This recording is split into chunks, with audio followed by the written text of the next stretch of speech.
iba a entrar desde a Coruña, porque nós somos da Coruña, e íbamos a meter polo altavoz para que de vez en cando falase contigo, pero está igual ou peor que eu, mira como estou, o sea, que imagínate. Bueno, ainda vas andando. O único que se lle dixen a Jorge foi que baixei do coche con un mareo que non podía con él, porque viñemos todo bordeando que o cañón do río.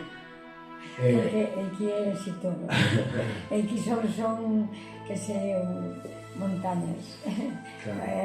Curvas, bueno, as carreteras son así, pero bueno, non estamos acostumbrados. Sí, supoño que sí, e incluso cando un ven a, como viñemos nos hoxe, tal, é moi divertido e disfrútase moito. O que pasa é que o mellor era unha persona que tiña que facer o mellor algún tema con respecto a ti, que teña que virmos a traer unhas mercancías ou cosas desas, os camións pasarán un poquinho complicados veces, non? Pasan, pero pasan. Pero veñen coas botellas cando se necesita e todo. Compensa e entonces vir hasta aquí a... Eu non sei se lle compensa moito se non, pero bueno, e me veñen. Bueno, a verdade é que tens que perdoar todo este tinglado, porque xa ves que tuvemos que facer aquí uns artificios técnicos, pero bueno, como Emanuel suele ser o experto... A mí non me importa, porque aquí non hai tanto que estuveron rodando unha película. Xa non sei como me dixeron que se iba a chamar, ainda non debeu salir. E estuveron 8 días, bueno, tiñan isto todo ocupado. Isto non é nada porque tiñan todo ocupado. É mediática, carai. Chámame a atención a camiseta do Deportivo que tes colgada na parede, Esther. Sabes do Deportivo aquí nesta casa? Estuve aquí, pero hai moito tempo. Sí, porque isto demos comidas. Aquí tuvemos moita xente, había moita xente, pero bueno, agora non podemos, porque imos vellos e... Non se pode a todo. Non se pode a todo, claro que sí. Bueno, vou facer unha especie de presentación formal e despois xa nos metemos en preguntas e conversa como vamos facer sempre, non? Benvidos da Cepa a Bodega con Esther Teijeiro e Jorge Marcote en Retrato Sonoro. Como xa sabedes, os que escoitades este podcast, estamos a facer uns interesantísimos monográficos que teñen como excusa o viño, pero que logo se convirten en toda unha memoria, unha recopilación de conversas con xente moi interesante que coñece Jorge Marcote. Esther, antes de presentarte, o traballo da vendima é fastidiado, pero nesta terra túa todavía é moito máis, porque as terrazas e os desniveles que hai no terreno é espectacular isto, Sí, aquí hai que estar moi acostumbrados a andar por as viñas, porque aquí as máquinas é o brazo do home, non hai máis nada. Pero bueno, como nacemos aquí e levamos toda unha vida aquí, pois xa non nos parece tan difícil. Claro, acostúmbrase. Bueno, está Jorge Marcote, obviamente, porque ten que estar, porque é imprescindible neste tringallo que estamos montando aquí. Pero, bueno, últimamente entre o traballo da vendima, que ti tamén seguir coa perna así e tal, non estarías traballando moito, non? Este ano non, pero ano pasado sí. Si, estuve aí ao pé do cañón, non? Botei no moito de menos, non poder ir á vendimia, porque me gusta. Jorge, ti, vamos, estuve hecho dun mes casi localizable porque estabas atentísimo, non? Sí, esto es así.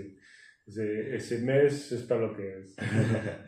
Que vexo que, por exemplo, un dos proxectos nos que estás, Pentecoste, se vai como un tiro, porque ata sale mediáticamente, aparece no periódico. Levamos un ano só, porque fai 2 días nos deu unha página na Voz de Galicia falando do tema. Porque a parte da única adega do Valmiñor, bueno, está funcionando moi ben. Somos unha adega nova, pero está funcionando moi ben. Moi ben. Entón, estamos esta semana de subidón, porque, bueno, mediáticamente gustou. O certo é que coñecer, como coñecemos no anterior podcast aquí en Álvarez, foi un privilexio que de seguro hoxe imos manter falando dunha persoa como a ti, Esther, e que, bueno, os que nos escoitan no podcast xa empezaron a escoitar.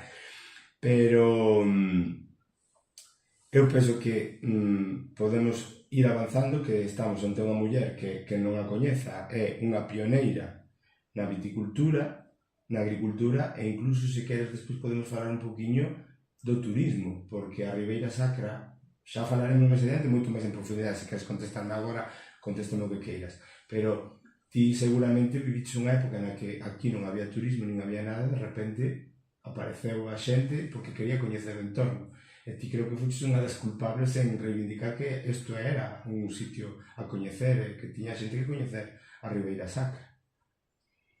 Bueno, eu son unha muller moi que sempre me gusta falar con todos e bueno, que tamén que conocen estes sitios, porque estes sitios sí que non se conocían, non? Pero desde que veu Calleja, pois xa empezou a vir moito turismo, xa viñeron das Islas Filipinas a verme aquí, viñeron do Ecuador tamén por a película do Calleja, e xa se empezaron a conocer estas terras. Bueno, a mí, hombre, sempre me gusta un turismo que sella de calidade, que respete o medio ambiente e non respetar e eles que respeten. Que respetemos todos, porque a naturaleza, se moitas veces hai cousas malas é porque non lle damos malo tamén. Antes de comezar a falar e de empezar a desenrolar todo isto que estamos comentando, que seguro que vamos a falar moito máis polo miúdo, como se di en galego, quero que darche as gracias, porque, bueno, supoño que a Jorge no seu momento cando contacto contigo se ajudaría, pero non tes por que o mellor aguantar estes pesados que queren vir a falar contigo e ter que estar aturando aquí, que te rompamos un poquinho de tranquilidade do día a día, non? Non se atura a nadie. Tamén me teñen que aturar a mí cando falo demais, porque algunhas veces tamén falarei demais, non sei. Pero, bueno, falar se se falan cousas bonitas sempre é agradable. Claro. Tamén me gusta conocer a xente, conocer pois, as ideas de todos, porque eu só sei uns poucos que vivimos por aquí, pois como vimos funcionando. Pero por aí, uns gustaralles isto, outro non, pero gustame saber se lles gusta ou non lles gusta ou... Claro. Antes o que podemos facer de meternos en profundidade é que me trouxo aquí foi Jorge, que diga ou que conte de que te coñece e por que te coñece e cal é a vosa historia en común que poderíanos contar, e o mellor, tío, que podes facer é escoitalo falar e se ves que hai que rectificar a esta xente nova que nadie de vez en cando un tirón de orellas.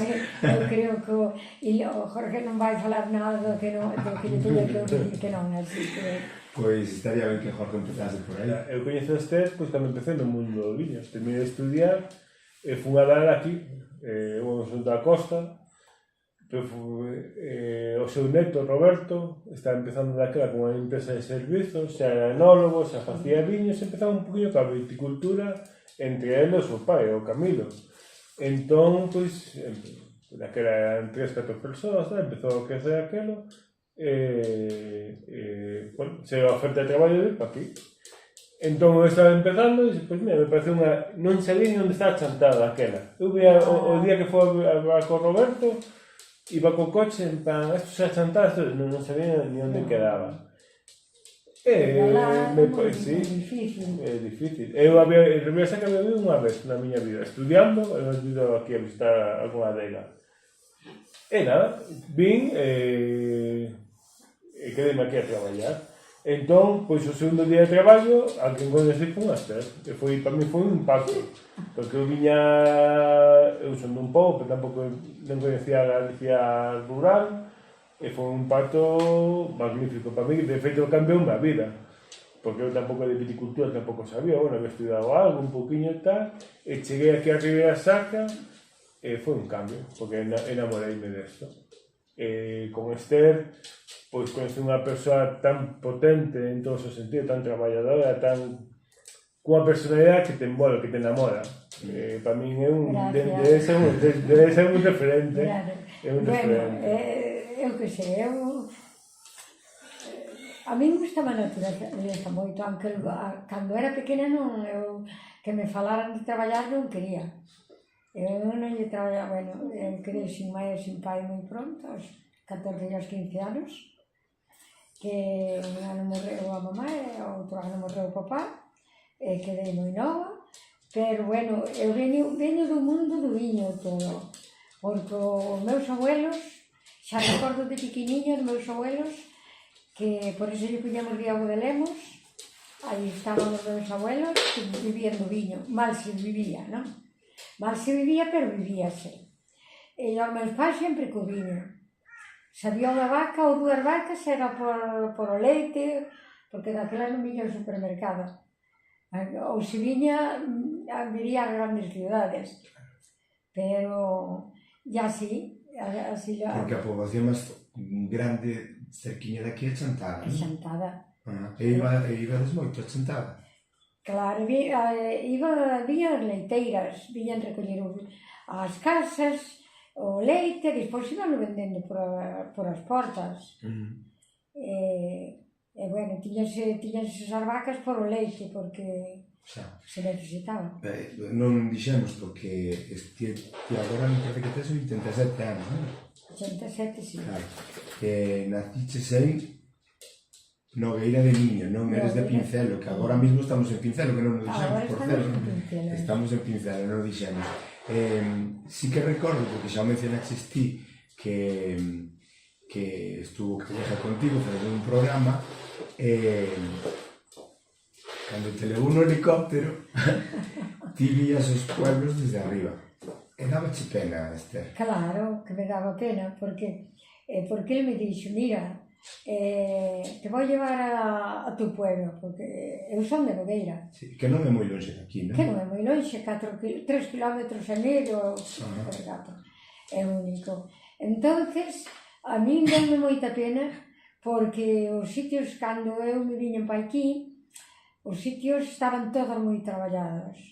Había moita xente, Nogueira era un pueblo, unha aldea moi grande, e agora non queda nada, tampouco, como en todos os sitios. Entón, levoume ali, deu-me moita pena, porque nos sitios onde había patacas, había pinos, onde había cepas, bueno, era un desastre, dígase todo un desastre, só un pouquinho traballar, e deu-me pena. Xa. Pero bueno, hai que aguantarse o que é. É o que está pasando con todo o espacio rural de pueblos, que a xente parece que quere ir solo ás cidades ou pueblos grandes porque hai máis servicios, supoño. Pero vos, dentro do que hai aquí agora, hoxe en día, toda esta xente que contas ti que naqueles momentos enchía os pueblos, cara onde foron? As cidades, dentro de España, fora? Porque se vivía moi mal. Porque foi na posguerra, claro, porque eu vim para aquí o 56, ainda era posguerra, que vivíase moi mal ainda. Entonces a xente, pois, o que quería era vivir un pouco mellor, e bueno, que tamén poder ter un día de descanso, que aquí non había ningún día de descanso, traballando sempre pa mal comer, porque non se, de vacacións xa nada. Ainda hoxe non se marchan de vacacións, se se dá o caso. Ainda creo que está todo mal pagado, porque como se traballa. Dicen que todo está moi caro, pero tamén todo queda a monte. Tiñemos que traballar un pouquinho máis, todos. Pero para eso facía falta xente aquí, non? Fai falta xente, non hai. Non hai.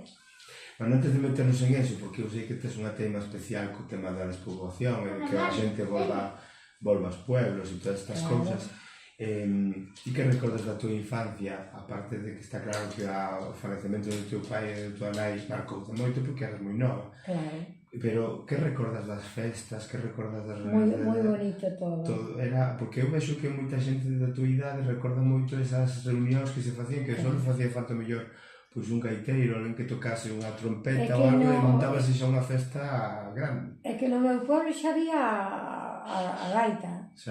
Ali, entonces todos os domingos había gaita.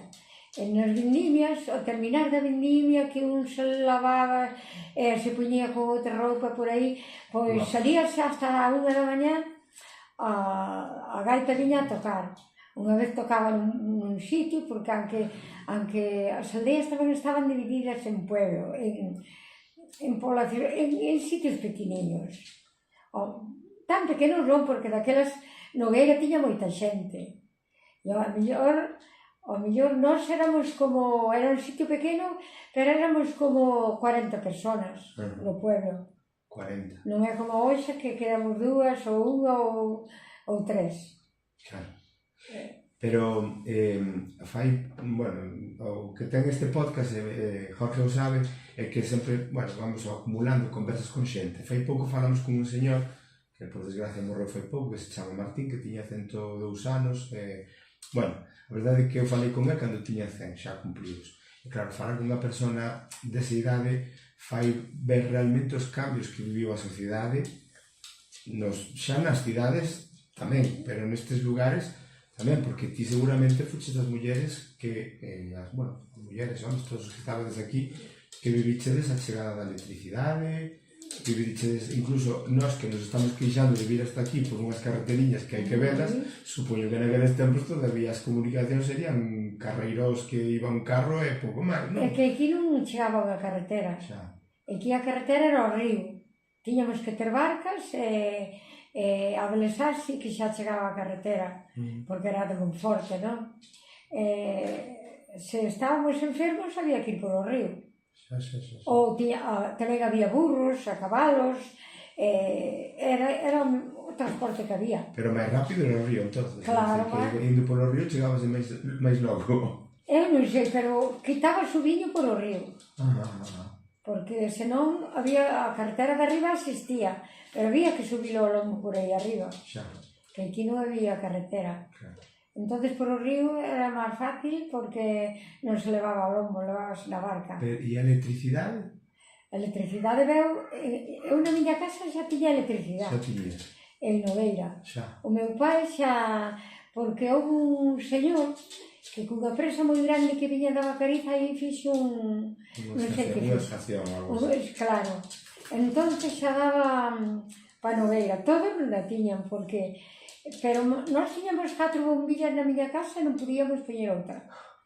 Porque non se podía. Non había potencia. Non había potencia. Pero bueno, xa tiñamos aquela luz. Pero aquí non había nada. Aquí, coa luz do candil, coa outra que había media... Non sei como lle chamaba, xa non me acordo. E así vivíamos aquí. Xa. E para ir á escola, Esther? En Nogueira tiñamos boa escola. Tiña boa escola, non? Sí, en Nogueira había 3 escolas. Había 3. Nunca fui á escola dos rapaces. Sempre con rapazas? Sempre con rapazas. E éramos 39 rapazas. Caramba. Con a maestra sola chegaba. Así que... E os rapaces tamén iban solos, tamén había moitos. Xa. Pero tes vos recordo deses maestros que estaban na escola e que supoño que vos facían aprender as 4 reglas. Era saber ler, saber escribir e facer números, non? Quero dicir.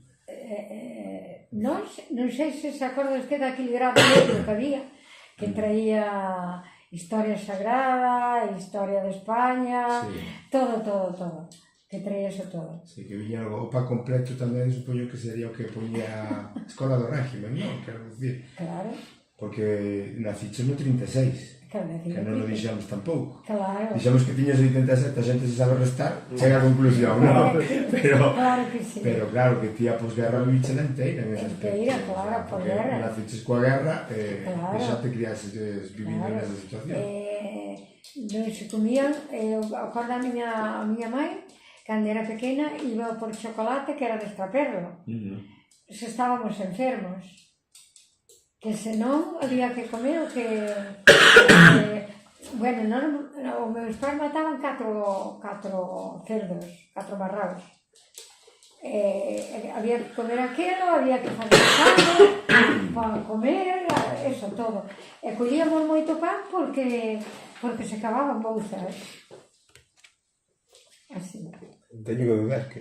Bueno, pero hai que... É unha boa desgracia vir a gravar para utilizar a voz e que falla a voz, é que é unha tristeza, pero bueno, cadou así, como estaba planificado e fai tanto tempo, tampouco era plan de cancelar, pero bueno.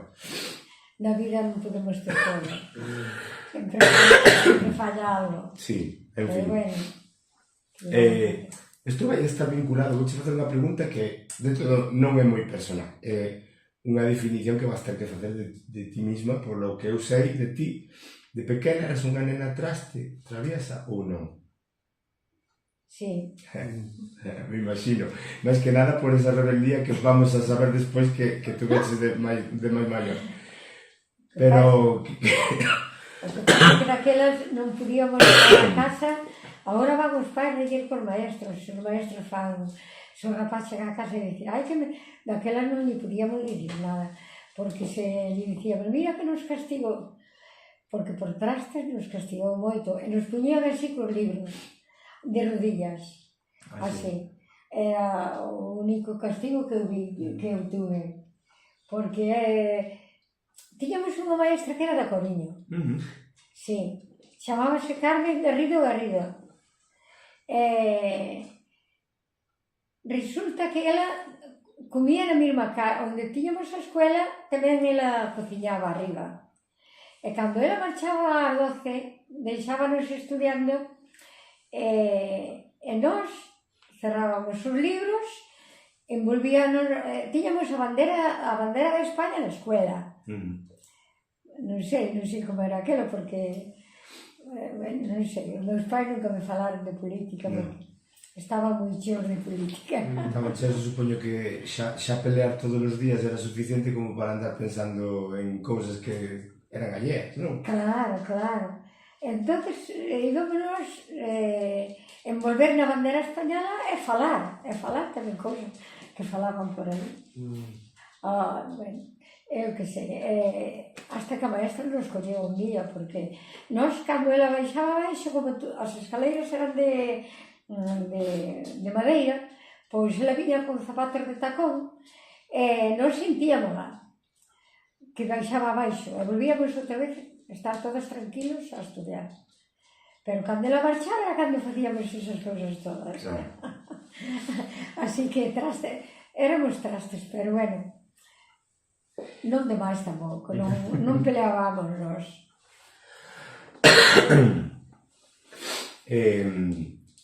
Obviamente, xa nos contaches que ti de pequena traballar gustaba de nova, non? Pero, lóxicamente, porque tamén unha persoa, unha nena, pois, o que lle apetece é disfrutar, xogar e todo.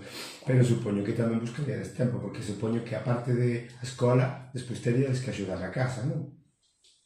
Eu non traballei na casa. Non tiña nada. Íbamos cuidar as pitas do zorro. Poñíanos os libros, mira, a lección pa mañá, os nosos pais.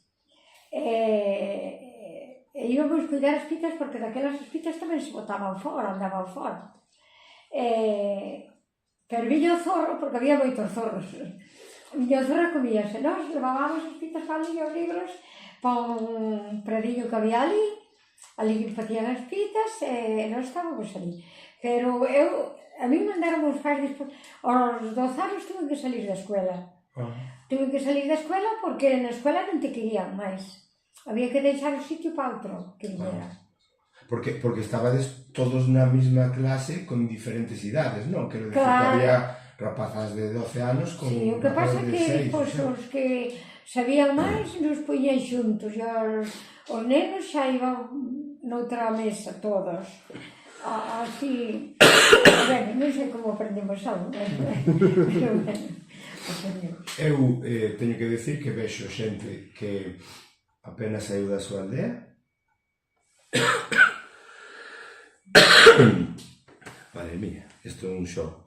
Pero que apenas, aparte de falar o galego, apenas se desenvolve falando castelán. En cambio, ti teño escoitado falar en castelán e desenvolves perfectamente. Quero decir que vexo que a xente que quedou nas aldeas máis remotas, normalmente o que falaban habitualmente era galego, pero eu escoito-te falar en castelán e falas de mil maravillas, quero decir, supoño que será desa época, pero non? meto máis a pata que en galego. Lóxicamente. Porque é o costumbre de falar sempre en galego. Claro. Non, sin embargo, leo mellor o castellano que leo o galego. E os libros de gallego, non... Eu que sei, nós temos outro galego, o que se escribe é outro, me parece. Claro. Xa digo, pero... É a costumbre, porque cando eras nova seguramente todo o que lías e todo era en castelán. Era en castelán, porque o gallego estaba prohibido. Claro. todo era en castellano. E despois mandaron aos 3 anos, fun coser a Chantada, estuve en Chantada, hasta os 14 que me morreu a miña mãe. Bueno, xa tiñamos o meu irmán. Nós somos 5 irmãos. 5. Sí. Dous irmãos levábanos moito, porque os meus pais emigraron, porque Galicia foi terra de emigración. A Buenos Aires, a Argentina. Argentina é a Cuba. É a Cuba. A Cuba, porque o meu pai foi o chofer do presidente de Cuba. Sí. Sí. Pero ele, que xa non estúbanos máis tarde, bastante máis tarde, sabía ler e escribir moi ben. A miña abuela, pois, aunque o meu abuelo morreu. O meu abuelo tamén era carabinero, lle chamaban daquela. Sí. O pai de Martín, deste señor que che dixen antes que tiña 100 anos, o pai era tamén carabinero. Bueno, pois, e tamén, pero morreu pronto. Pero a miña abuela, pois, o meu pai fixo estudiar moito. Moito non, pero escribía moi ben, lía moi ben e todo. Fíxate, ves, cando se pon a falar empezas a descubrir cousas da xente, que teu pai fora chofer do presidente de Cuba. Do presidente de Cuba. Claro, nunhas épocas en que viaxar a Cuba era unha aventura, porque era en barco e tardaba unha vida en chegar alá. Sí, claro. Que increíble. E ainda así, eles despois xa volveron, xa non... É que eles volveron porque xa tiñan bastante, si, bueno... Porque ganaron moitos cartos. Xa era un capital, como se decía, non? Un pouquiño, claro, non tanto, pero xa, bueno, un definíanse, non? E tiñan aquí os 2 fillos, porque que despois o meu irmão, eles viñeron no ano 30. Xa. E no 32 naceu o meu irmão, outro irmão. E no 36 a miña irmá no 37. Bueno. E son os 5. 3 que tuveron despois, antes que deixaron 2. Eses eran os que traballaban. Claro. Eu lle dicía a miña mãe, mamá, non penses que che vou traballar como os meus irmãos. Non, porque eles facían borreas para botar o pan. Tamén así comemos pan. Pero boto moito de menos aquel pan. E aquela comida, con todo que era, daquelas era unha comida pobre, patacas, fabas, verduras, carne de marrao. Tiña un tío que xa mataba becerro todos os domingos ali na miña parroquia. Todos os domingos? Todos os domingos, mataban becerro. E tamén, bueno, eu nunca fui ali a coller carne, pero a miña mãe iba a coller carne. E eu creo que aquela carne olía moito máis cada hora. Ou era que tiñamos máis gana dela, ou olía riquísima. Que agora xa non ola nada, non? Eso teña anécdota cando cheguei aquí do porco. A mí ao principio costoume comelo porque non estaba acostumbrado a que supese tan ben e que cheirase tanto. Eu viña da carne do supermercado. Claro. E a primeira vez que comín aquí é como... Ostras, botaba un poquinho para atrás e logo xa nos acostumbramos e non queríamos outra cousa. Pero é certo que vos sabedes que eu tamén, está a miña muller aquí presente, que cada vez que vimos a falar de viños, ela acompaña. Jorge xa o sabe porque na outra vez está. Ela normalmente, cando gravaba podcast destes, nunca viña, pero empezamos a falar de viños e non sei por qué, quere vir. O caso é que eu, na casa da miña abuela, eu non quería comer o polo. Porque o polo a min sabíame moi fuerte en comparación co que estaba acostumbrado na miña ciudad. Claro. Os polos da casa teñen outro sabor que non teñen os da granja, porque os da granja ao final son carne moi blanca, moi tal, e o que viste non teñen sabor. E os polos da casa teñen un sabor moi recio. En comparación. Claro. Pero hoxe en día recoñezo que o sabor dun polo destes é espectacular. Claro, moi diferente. Claro. É que eu debo haber 60 anos que non probo o polo da plaza. Porque cando se ven esas granxas e ver como viven aqueles polos e que morren e están por medio dos outros ali todos hasta que os recollerán, non sei, claro, teñen que recolleros. E min eso xa me tira. Eu, cando saliu iso do pozo da carne dos marraos, que saliu ixe en Barcelona, que saliu ixe Eso todo, como levaban, como os criaban, e ver que aquí os marraos morrían ali naquela granxa que iban os outros marraos a comer eles. Eu estuve 3 días sin comer carne de aquí. 3 días porque non daba. Ver como aquí os marraos. E son incapaz de comer mortadela ou salchichón dice comprado, son incapaz. Pero vos facedes aquí cousas, ves? Sí. O chorizo deste está moi conquistado. Son ecolóxicos tamén. É que non dá, eu dou os marraos todo ecolóxico. Non lle dou nin millo transgénico, nin todo. É que me traen un millo de rodeiro dun sitio ecolóxico. Con sello ecolóxico e todo. Pago moito máis, pero é para comer aquí.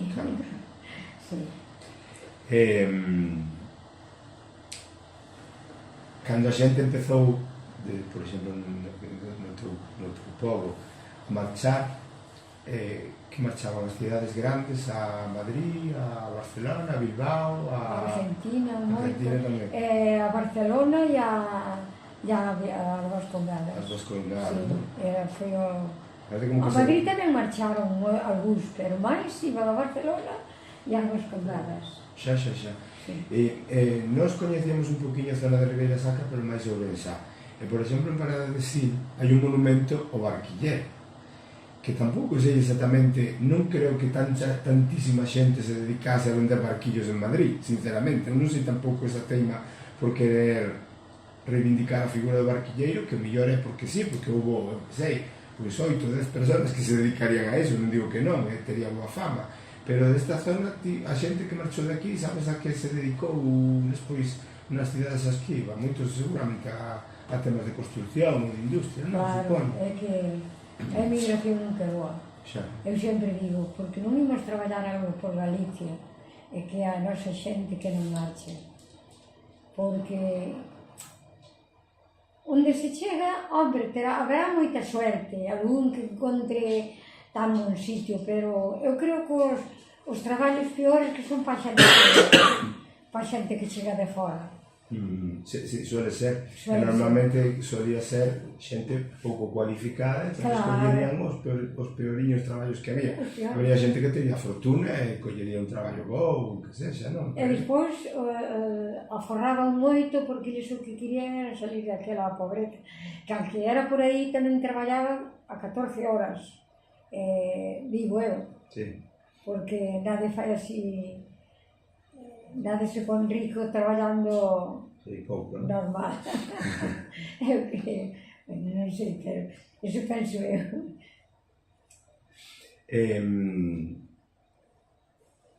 E ti como acabas en Vinza? Por que ves para aquí, para este lugar, cando estás relativamente cerquiña, quero decir que por que ves para aquí? Que coñeces ou tes o teu home, era de aquí el. Era de aquí el, e montas aquí a tua vida, e desde que viñeches para aquí tardaches moito en ter fillos ou non? Pois, é que eu teño 2 fillos, 3 netos, e o primeiro tuve no cabo dun ano. Ao cabo dun ano, xa. E depois o outro ao cabo dos 5 anos. Pero viñeches a ser a casa, como decir, vai sonar moi mal, vale? Pero viñeches a ser a muller da casa? Ou viñeches tamén a traballar o que facía na casa? A criada. A criada? Claro. Sí. Viñen a ser a criada, pero, bueno, non me importou, porque un lucha importou, porque, bueno, eu tiña un irmán en Vigo que ela me quería que me fora para lá. Daquelas Vigo había moito traballo nas fábricas e todo, pero bueno, como o meu home nunca quería salir de aquí e eu tiña o pequeno, pois xa fui quedando. Tampouco creo que fora moi diferente a vida de moitas mulleres nesa época, quero decir que ao final estaban para eso, quero decir que... Sí, pero só me quedei eu por aquí, que as miñas amigas todas marcharon. Todas colleron de cara ás poblacións. Bueno, pero mellor iban, simplemente cambiaban o mellor de lugar, pero para facer unha función similar, non? Bueno, tamén, a min nunca me gustaba por limpiar as escaleras, eso sí. Eso non me gustaba. Sempre me gustou traballar por mí o que me parecía, pero non obrigar a ter que limpiar aquelas escaleras ou aquela casa ou para poder vivir, non? Eu non sei por que era eso, pero... Empezaste a falar e podemos intentar empezaste a falar un poquinho do tema de a produción de viño que facían xa os teus pais ou que viña dos teus avós e todo.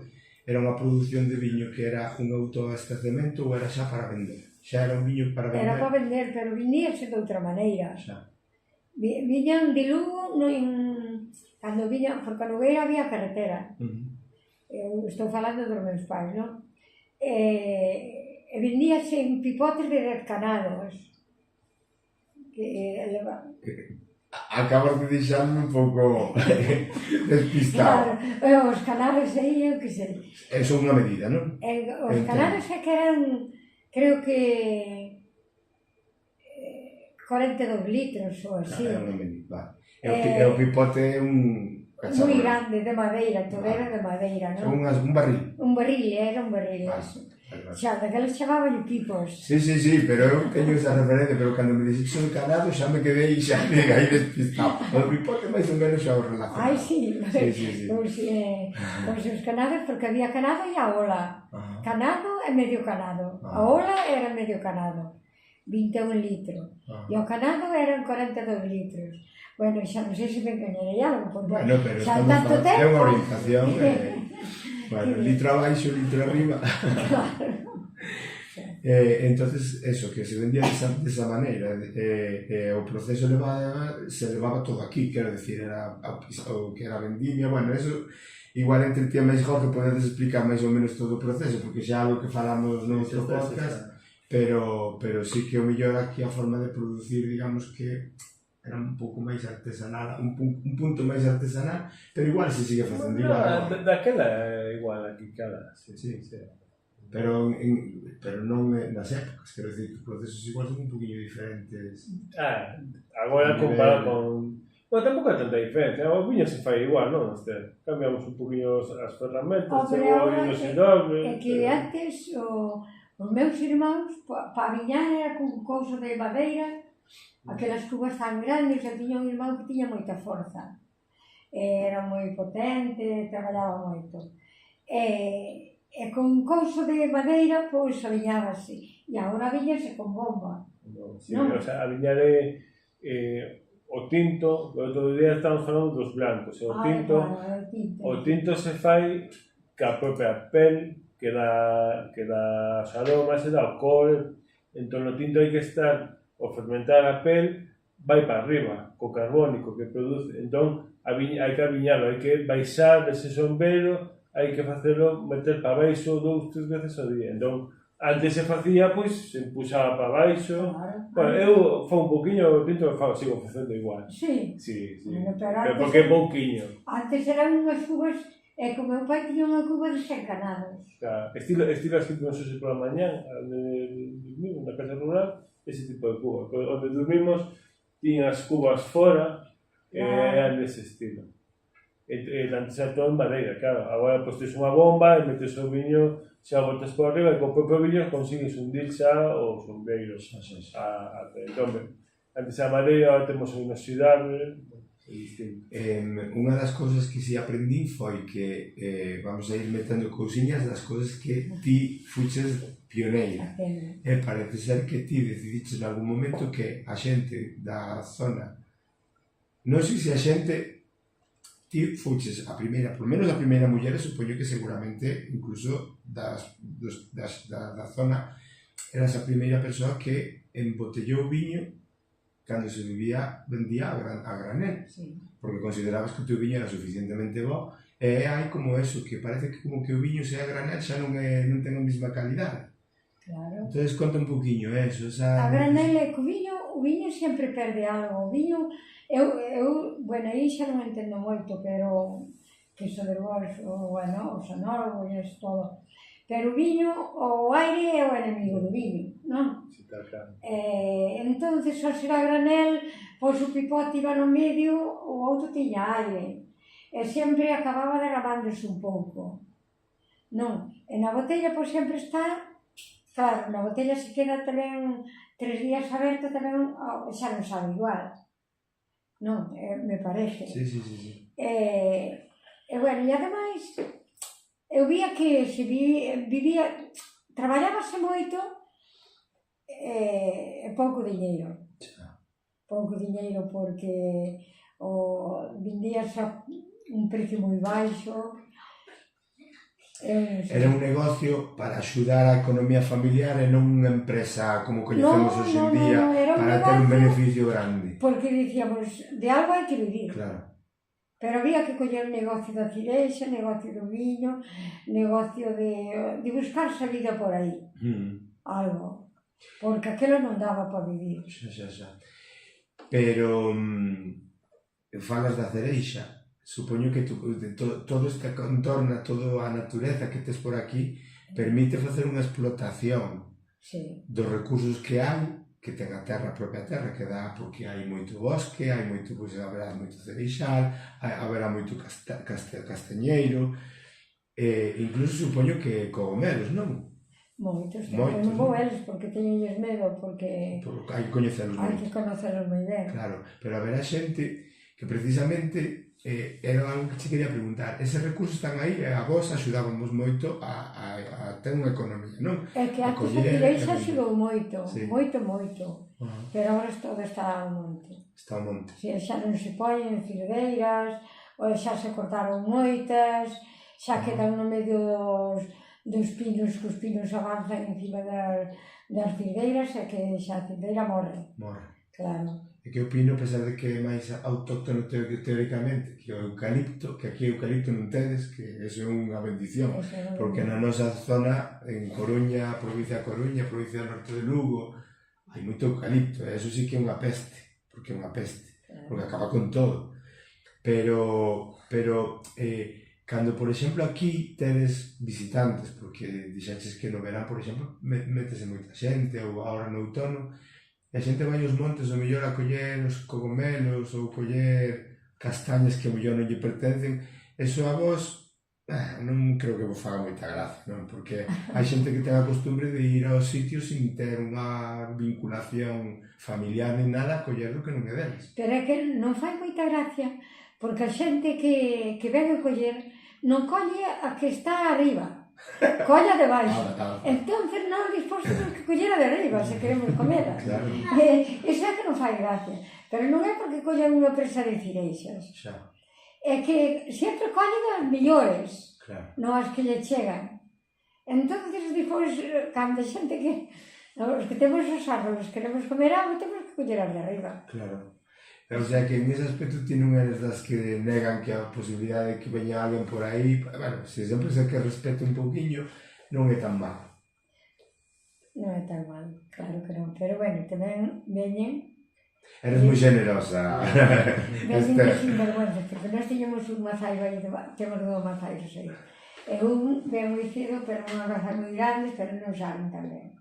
Pero como sabían escoller as que sabían ben? E ilas comeron todas.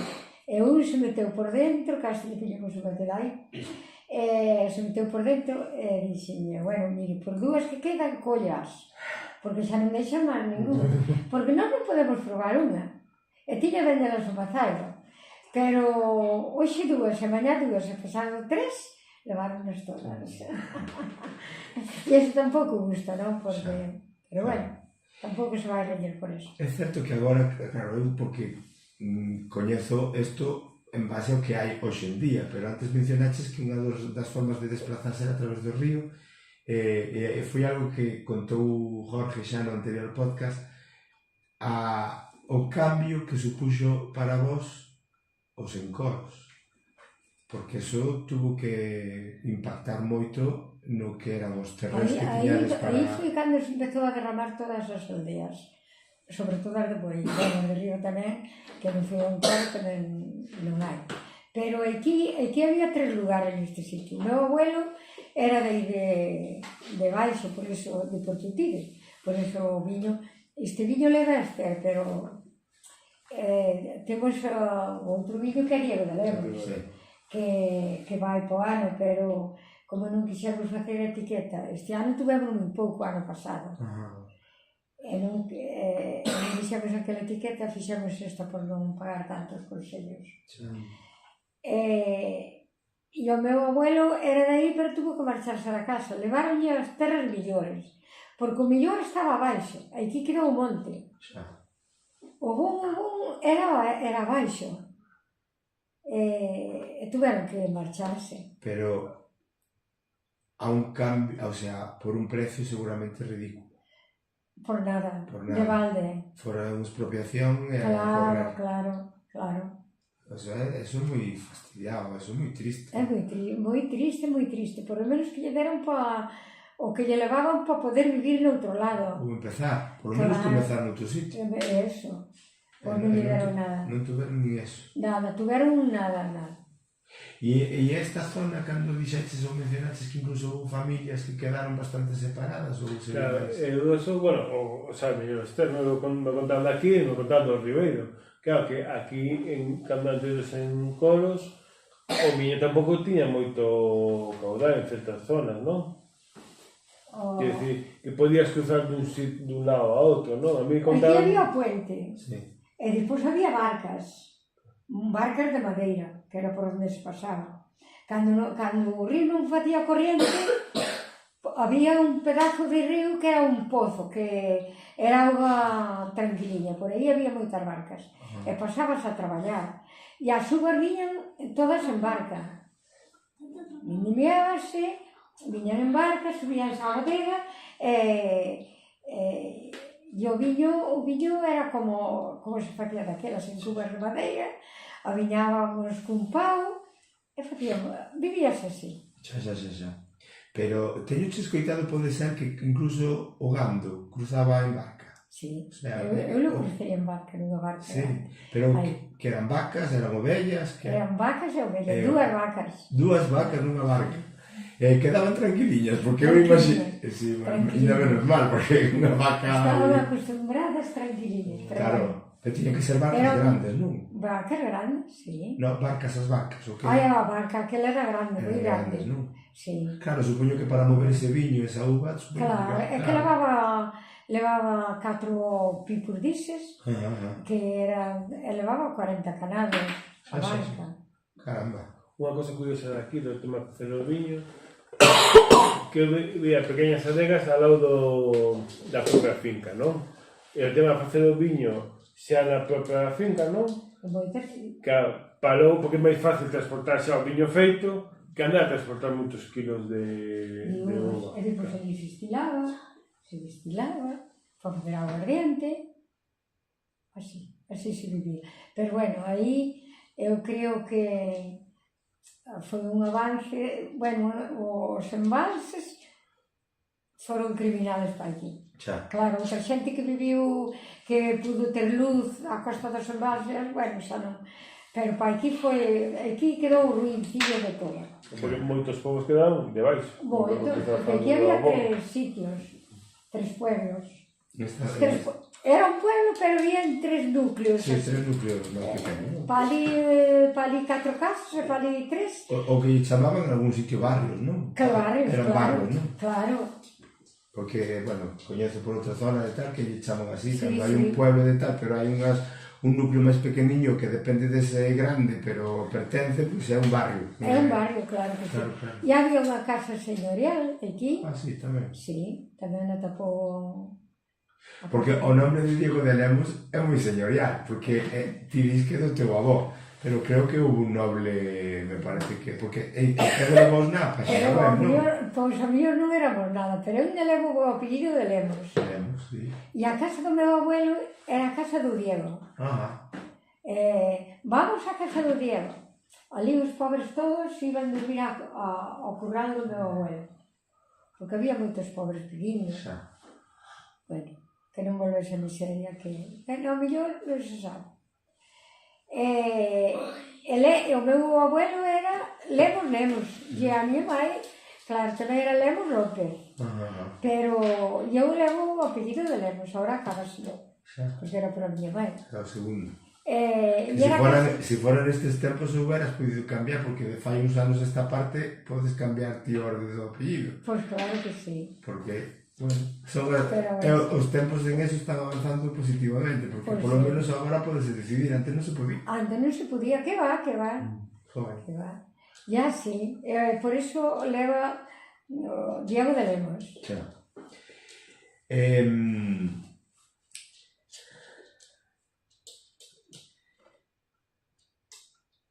Bueno, viña un pouco co tema este da agricultura, que claro, realmente, aparte do autoabastecemento, xa me contaches que moito do que se producía de viño era o que se vendía, non? Supoño que en cada casa quedaban co seu viño para consumo propio, non? Porque non deixaba de ser un recurso máis e todo o mundo na casa, pois, incluso de novos se bebía moito viño, non? De novos me refiero a rapaz. Bueno, o nome non era un viño de pequenos. Non, pero sí que os meus irmáns, que eran mozos, pois, viño, a comida sempre. E aparte, por exemplo, do que decías das cereixas, algo máis que houbera aquí que se vendera, había. Aparte, bueno, dixetes que viñan as leiteiras, non? Para buscar a leite. Claro. Pero eso, leite, cereixas, o viño e pouco máis. Castaña tamén, non? Castaña vendíase moito lá no meu pueblo, había moita castaña. Si, vendíase moito. Agora tamén está todo a monte. Os castiñeiros todos, porque ali hasta regaban os castiñeiros e todo. Claro. Si, Pero antes, incluso, nestas zonas, supoño que pasaría, porque coñezo outras zonas que as castañas moitas veces eran a comida dos porcos tamén, non? A comida dos porcos é da xente. É da xente. Porque, bueno, a pataca non sei desde cando está, pero... A pataca eu sempre acordo a pataca. Sempre acordas, pero parece que hai aldeas que hai xente que di, xente de vello, que a pataca, a pesar de que chegou de América, tardou moito, ou dentro do que cabe moito, en chegar a todo o mundo. Non era algo que chegara a todo o mundo. Xente dicindo que se facía o caldo con castañas. Que non sei, a mí parece algo... No, a mañá, bueno, facías o caldo con leite e castañas. Sí, pero caldo de grelos con castañas. Ai, non, eu acordo sempre con pataca. Con pataca, bueno, non sei que tampouco estamos tan... E agora que non queremos comer nada de marrao, daquele gordo, do lombo, non? Pois antes botabas o caldo e a miña mãe cortaba as miguinhas para botar no caldo a todos. Porque íbase por o pescado, porque viña de Monforte. Eu acordo que viña de Monforte sentada, os días de feira, que despois non había pescado. Non había. Era unha cousa que te quería preguntar, o miño non daba pescado, non daba troita. Ai, sí, isto sí. E que o meu abuelo tiña pisqueira. Había tanta anguila con un tío meu e o meu irmão que eran do Vilmega. Porque a miña mãe, a pobre, tamén lle morreu a mãe do parto. E depois o meu abuelo volveu se casar e bueno, a miña mãe casouse moi cedo e tuvo o meu irmão e a miña e a tía e o meu abuelo tamén tuvo un pequeno cando meu. E o meu irmão era uns 3 ou 4 meses máis vello co tío. O sobrinho máis vello. E os dous, como eran tan... Porque eran moi unidos e nos quixemos sempre bastante. Hola. E viñan... O meu abuelo, aquí o río estaba dividido en pisqueiras. O meu abuelo tiña unha pisqueira moi grande, que o meu irmão e o meu tío abrían a pisqueira, e ponían un saco e enchían-no de anguilas. Porque había anguilas, troitas, había moito máis peixe do que, ainda máis diso. As pesqueiras creo que son como unha especie de construccións que se facían para canalizar que entrara o peixe aí, non? Que entrara o peixe aí. Sí. E despois abrían ya aquela... Estaba cerraban unha trampilla. E que eu non sei ben, porque eu nunca fui a pesqueira. Pero era o que dicía... O que dicían despois ali, abriste a trampilla, bueno, que dicía, eu teño ese recordo, pero eu nunca fui a pesqueira. Sí, pero no estilo do Baixo Miño. Eso ainda vai. Eso foi debaixo do puente. Sí. Debaixo do puente este Porque aí hai un lugar tan bonito do meu abuelo, porque a casa do meu abuelo era unha casa señorial, das antiguas, desas que tiñan unhas ventarillas pequeniñas que facían antes, non? Tiña forno, e levou todo baixo. O sea, pero está aí abaixo. Está abaixo. Está abaixo do puente, como, que será? Non son 100 metros, habrá. Naquela curva que hai abaixo, ali estaba. A casa do meu abuelo, sí. Para baixo era bonito todo de prados, todo... E todo levou. Pero, falando desto da pesca e as pesqueiras, polo menos eran bastante máis prudentes, porque eu sei que en algún río chegabase a utilizar a dinamita para pescar. Ti eso aquí non viches nunca. Había xente, sí, eu sei que... Aquí eso ten que parecerte horroroso, non? Horroroso. E o Iles non, porque iban por os peixes ali. Claro, as pesqueiras, claro. Claro, que eu era unha nena e ao millón a min tamén non me... Iles non botaban, pero había quen botaba. Quen non tiña pesqueiras, viñas ao río, botaba. Claro, porque onde expansiva creo que fai que os peces se aturdan, algún morrerá, supoño, flotan e ahora xa hai que recoller e xa está. Pero claro, non é ecológico, non é, como se di, sostenible. Sí. E ademais outra cousa, que se mataba a cría, matábase todo. Claro. Así é que moitos ríos non teñen peixe xa, ou hai...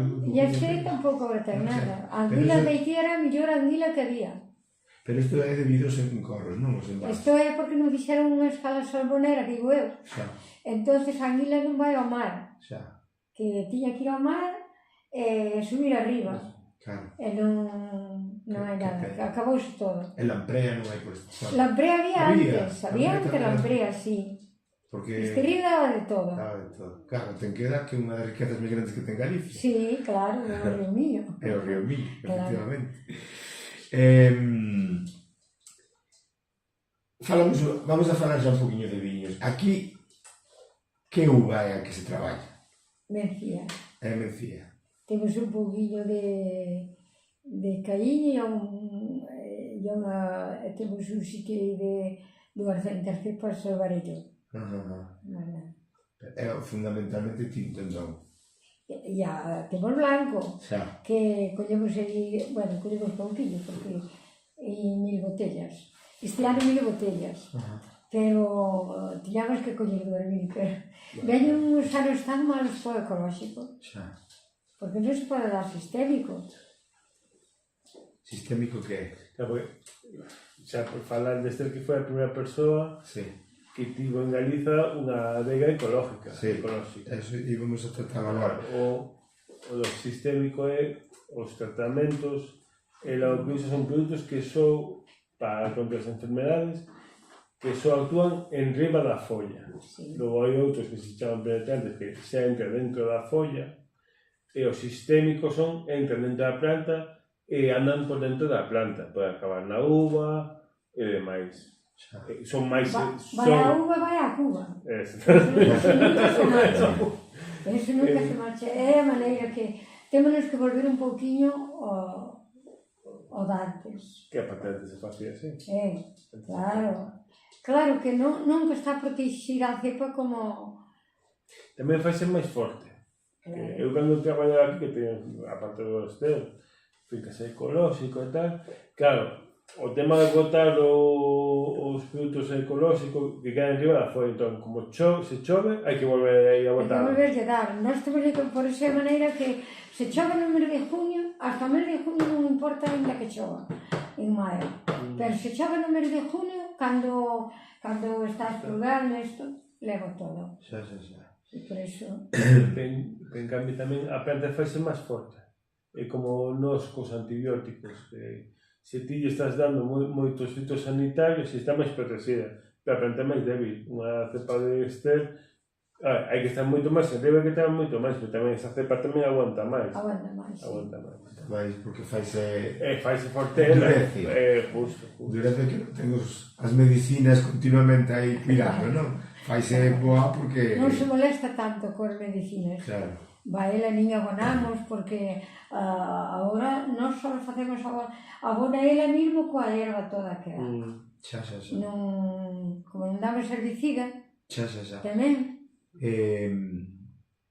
O que si sei é que aquí sei que chaman ou chamanvos como é a viticultura heroica. Heroica, sí. Onte falando con Jorge lle dicía que sodes, entre comillas, como os percebeiros no mar, porque tedes que traballar en uns desniveles que chegan a ser peligrosos porque un mal paso e cae un arroz ou que. Claro. Pero bueno, xa se rompen as números das pernas e xa se levan moitas controladas. Por eso mellor estás un poquinho coxa, quero dicir que ao final andar subindo, baixando e andar en desniveles, o reparto do peso... A mí gustame moito ver as viñas, sí. Porque a naturaleza é moi sabia, moi sabia me parece, porque a cepa que lle dice, que lle vai dicir ela que ten que brotar no mes de marzo, pero ela brota no mes de marzo, Claro. Pois por eso é moi inteligente, e a mí gustame ver cando brota, bueno, o proceso que ten todo a cepa. Sí. Gústame ver como os árboles todos. Xa. De feito, unha das cousas que falábamos naquele podcast é precisamente como é ser consciente de todo o que é as estacións do ano en función tamén do traballo que tedes na viña, non? Claro. Porque tedes que estar pendientes de que en cada época do ano hai que facer algo. Hombre, con relación a iso. Claro, é que ela a cepa tamén dice axúdame, porque se deixa abandonada, pois, eu que sei, morrerá. Bueno, a cepa tarda moito en morrer, pero... Sube por unha rupa arriba, sube por ali arriba. Pero non dá o que queremos. Pero non dá o que queremos, non, porque tamén será o bravo. Sí. Pero sí que e tamén dice como os niños hai que poñer a vacuna que non veña o sarampión e a cepa tamén lle temos que dar ao xofre porque ela tamén ten as súas enfermedades e hai que dar ao xofre, pero un xofre sano, non tanto sistémico que se dá. De feito, estamos indo a menos. Por sorte, a ver si empeza a cociñar e parte, xa falamos outra vez. De feito, un dos camiños que se busca é produtos que fan eso, que non maten as enfermedades, senón que fan a planta máis forte. Claro. Pero claro, é máis laborioso, máis caro. Hasta fai pouco non se miraba iso. Todo é moi laborioso, eso dá moito traballo. E a xente, eu creo que nos pasamos, sería por a migración, anos 60, pasámonos a un mundo que quedaba un pouco a xente e o que queríamos era seguir vivindo coas cousas, pero con pouco traballo que non se daba, porque non había xente. Claro.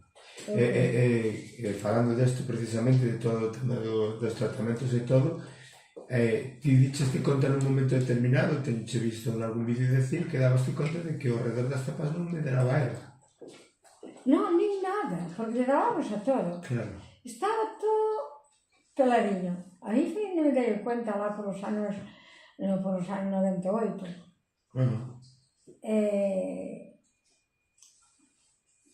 A terra estaba desierta de todo. Só subía unha cipiña, me daba para arriba, así, aquel verde.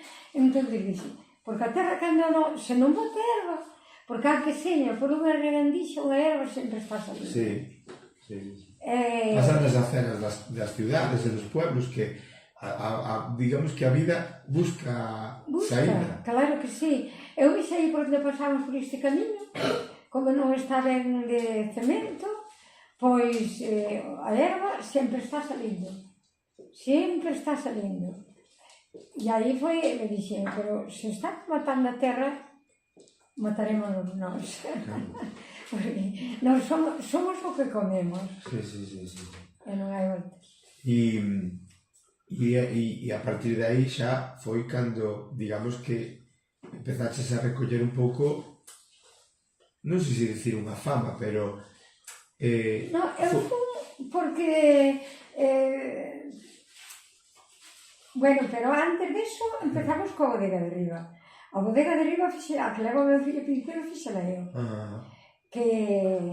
En que anos foi? A de Pincelo? No 87. 87. Sí, no 87. E aí, bueno, aí xa tuve máis, porque todos dicían que iba a ser viño de almacén.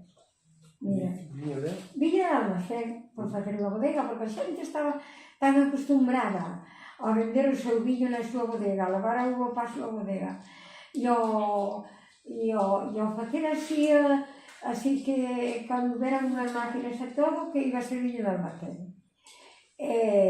Bueno, non era... Pero eu só fixen eso por sobrevivir, claro. Vivir un pouco mellor, porque non se... Traballábase moito e vivíase moi mal. Pero tamén era porque te preocupaches de que realmente eras consciente de que o que se estaba producindo podía ser perjudicial para a salud. Claro, eso sí, dixe. Cando no 98, que foi cando fui ao Consello Regulador, un día chegamos a unha viña e vimos todo que estaba todo sin unha pura erva. Claro, que medicinas daríamos daquelas, porque nos damos tamén herbicida. Sí. Por 95. 95, dixo, bueno, está acabamos. Entonces, eu non sei quen me dixo que se podía meter un Consello Regulador, a verdad que non o entendei, xa non sei nin quen me dixo. No Consello Regulador, que había un Consello que te informaban deso. Eu non sabía que era o Consello Regulador non forte nin nada. Pero cando empezaste con Pincelo, era sin consello, sin nada. Montaste a dele, nada. Eso non... E fuches dos primeiros no Consello, non? Claro. Pero foi a primeira bodega. A primeira bodega. A primeira bodega que se fixo. Que lle tuvemos poñer viños da terra. Viños de Chantada. Entonces, por esa bodega, despois, ao cabo de 2 anos, xa puxo xa poñeron a da Cova. Que pasamos por diante, que está xente de todo o mundo. Outras 15 bodegas, me parece. E xa deron viños da terra. Pero iso foi porque eu non salía de agricultura. E aí te informaban de todo. Non? E cando empezamos a bodega dixen, se Rioja lle pon un sello á botella, porque non íamos poñer nós. Que non había sello ningún. Non existía. Bueno, pero foi moi doloroso. Xa hoxe quizá non tivera forza. Hoxe non tiña forza para eso. Eu linto por aí en algún sitio que dixeches que cando empezaches co tema ecológico houve xente que che dixo que ibas a matar a familia de fame. Ai, sí. Eso é moi duro. Eso é moi duro. Sí que mo dixeron aquí. Bueno, e o meu home tamén lle levaba a corriente deles. E sin era pior. Non tiña apoio na casa. Eu tiña uns irmãos que, porque eu estaba na casa da miña sogra. A miña sogra tamén, todo o que dixera ela. Porque estaban acostumbrados a ese mundo de machismo, de que sei eu. Entonces, pero tiña uns irmãos que tiñan cartos. Eu acudía a eles, e eles sempre que queres, que necesitas, que sempre. Eles nunca, se non son os meus irmãos, eu non podía ter esa bodega, nin nada. Pero falas do teu home, perdona que te pregunte, porque das pé a eso, que ele non te apoiaba o suficiente, pero... E parecía que tamén íbamos á perdición. Pero tamén influenciado mira por o que lle decían outros, ou que? Por o que lle decían outros, é que me dicían a miña cara. E que me dixeron, o que nos vendía os produtos para as cepas era o Levices, que conocí lo de Chantada, non? Sí. O Levices, que era o que tiña as cousas de sulfatos e todo eso, non? Entonces, viñame ver moito aquí. E un día aquí, acórdame ben, xa tiñamos isto. Dixo, Esther, vai moi mal por ele. Dixo, pero por qué? Se os meus pais, eu tiña a referencia dos meus pais. Os meus pais E os outros, que nunca lle botaban nada, porque daquela non había nada. Xa. Dixen, pero por qué? Pero claro, dixen, a ver se estou equivocada, que eu tamén me podía equivocar. Dixen, bueno, le dixen, pois mira, un ano pásase moi pronto, porque foi o primeiro ano que admití neso, que xa pagara o Consello Regulador, xa fora moitas veces a Monforte, xa fora moitas veces a Lugo, xa bueno, eso todo, xa correra moita terra. Dixen, mira, un ano, este ano agora estou neso. Si morrer de fame, morramos envenenados. Xa. Porque é mellor morrer envenenados pronto que morrer de fame. Claro. Non quedaba outra. Bueno, pero non collemos tanto, porque as cepas estaban acostumbradas ainda ás cousas de antes. Xa. Tampouco, xa había 3 anos que, pero en 3 anos xa empezaban a botar moita erva. Pero o primeiro ano tamén botaron pouquiña ainda, pero xa botaron erva. Porque para poder comercializar como ecolóxico, eu entendo que tería que pasar un período de tempo para que ese viño realmente non tuvera ningún tipo de componente ni nada de nada. Ademais que gastamos 800.000 pesetas daquelas que eran cartos, porque hoxe falase disso e parece pouco, pero daquelas era moito. En poñerlle vampara de luz, ti acordas? Sí, ese é o viño. Ti acordas que xa? Porque se te faz ecolóxico, pero a fin cada lado non o fai, o sulfato vai para a túa. Ten o sello ecolóxico, ven e lle fan probas, analizan a folla que non teñe, tal. Aparte, claro, logo non é o que estás facendo. Ti estás facendo ben, pero te contagia. Entón, ten que impor unhas mamparas verdes para que non pase. Ou eso, ou vegetación. Pero claro, se tes o veciño xusto ao lado, pois o que pode ponerte a por as mamparas. Supoño que os controles, entendo que hoxe en día controles hai para todo. Partimos desa base. Eu dixen onte a rapaza, que foi onte cando viñeron facer a revisión. Sí. Que dispor de vir á terra e que veu a xunta mirar que sulfato dábamos. Que lle daría a xunta que nós estábamos dando sulfato? Non sei, pero iso hai moito. Iso non foi agora. Agora xa todos creen en min, agora non me controlan tanto. Pero ao principio sí que me controlaban moito. E que viñeron coller as muestras do sulfato e levaron a analizar. Pero se non me quixera meter neso, non me metía. Pero se non cumplo. Xa. Bueno, xa digo, pasáronse moi negras porque había moitos controles e ainda hoxe ven de mirar a terra, ven de mirar a folla. E non mirar, depois o viño tamén o leva. Sí, pero cando contaches isto que ainda non empezáramos a gravar, ti comprendes que teña que ser así, non? Claro. Gustache no fondo que che veñan a comprobar. Claro, a mí gusta ver, porque reivindicas que estás facendo un traballo. Vou comprar na casa tamén me gusta que os controle. Claro. Porque entón, por que vou pagar máis? Claro. Non. E compro de pascos inviernos aceite tamén. Pero compro menos porque xa está por as nubes. Está. Xa está por as nubes. Bueno, compro queixos ecolóxicos, sí, eu sou moito do... Porque digo, se a miña terra está mirada, ben mirada, que me creo neso, eu creo que tamén mirarán isto. Claro. Eu creo que o miran. Debería, si por lo menos ti quedas tranquila sabendo que se me veñen a min, irán aos outros lados. É a maneira que eu compro moito ecolóxico. E así, ben. Pero a veces chama atención, porque aplicar o tema ecolóxico a algo que teóricamente é natureza, porque ao final a agricultura é algo que produce a terra, que produce é vida. É vida. Pero que teña que haber estas diferencias, estes controles, estas que agora parece que, digamos que o lógico, eso dicheste un pouco no outro podcast, que somos moita xente e ás veces plantar ecolóxico pode ser perxudicial nas cantidades que podemos producir de alimento para darlle a comer a todo o mundo. Pode ser. Pero quizás o mellor foi un círculo vicioso porque houve un momento, un chip en que saltou de decir o que temos que producir canto máis mellor, sin pensar se o que estábamos ofrecendo era bo ou non era bo por todos esos tratamientos. Eu creo que, pero tiñamos que comer menos e mellor. Claro. Porque tampouco non temos por que comer unha cantidade moito que tiramos e moito que facemos. Eu creo que non se debía facer eso, porque hai un rapaz de aí de Rías Baixas que veu... Usted non sei se conoce Lucía Freitas, esa cociñeira de Santiago.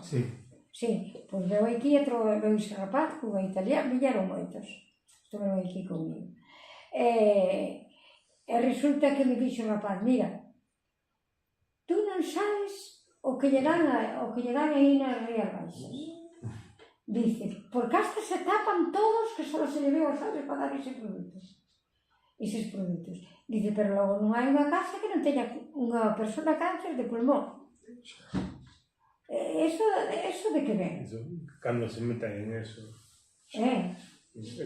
Foi o falar con unha amiga de co tema do cancro, que como fa un estudio de lo que sabe. Sí.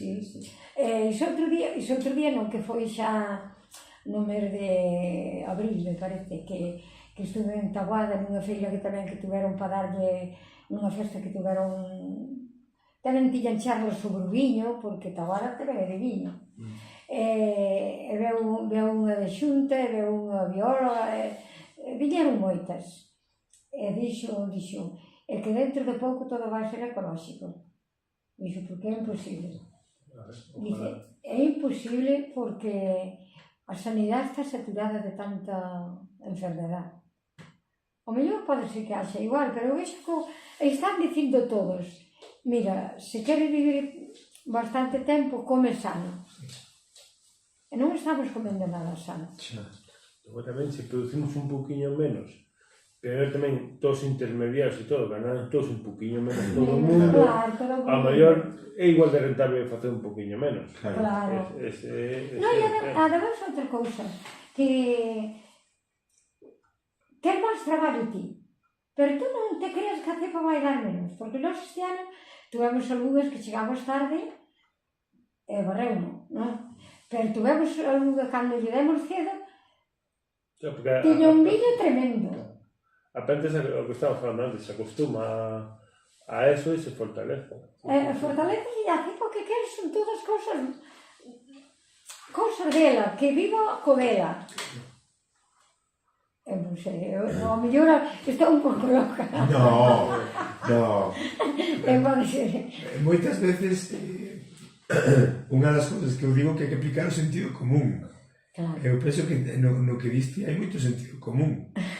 Porque se lle dan tratamentos que son química, se partimos da base de que é todo. Porque ti podes facer química cos produtos que te chaman aquí, me refiero a produtos naturales. Non a química feita en laboratorio. Estou falando de cousas, de abonos naturales. Abonos naturales, claro. Efectivamente. Pero aplicar o sentido común no que ti decías, vamos a ver, se teño aquí unha terra debaixo das cepas e non lle están medrando erva, é que esta terra ten que estar enferma. Non hai vida, ao mellor nin bichos casi. Non nin bichos, porque se mataba a fauna. É que antes había moito pedrolo, dice. Si, o pedrolo. Se non hai por aquí. E agora, eu non teño nada. Se non hai pedrolo. Eu non teño nada de que é o pedrolo? O pedrolo é un insecto pequeniño que xusto cando brota a viña come a yema, e fastidia o brote. E si desafía había moitísimo pedrolo. Había moitos. Pois eu non teño nada disso.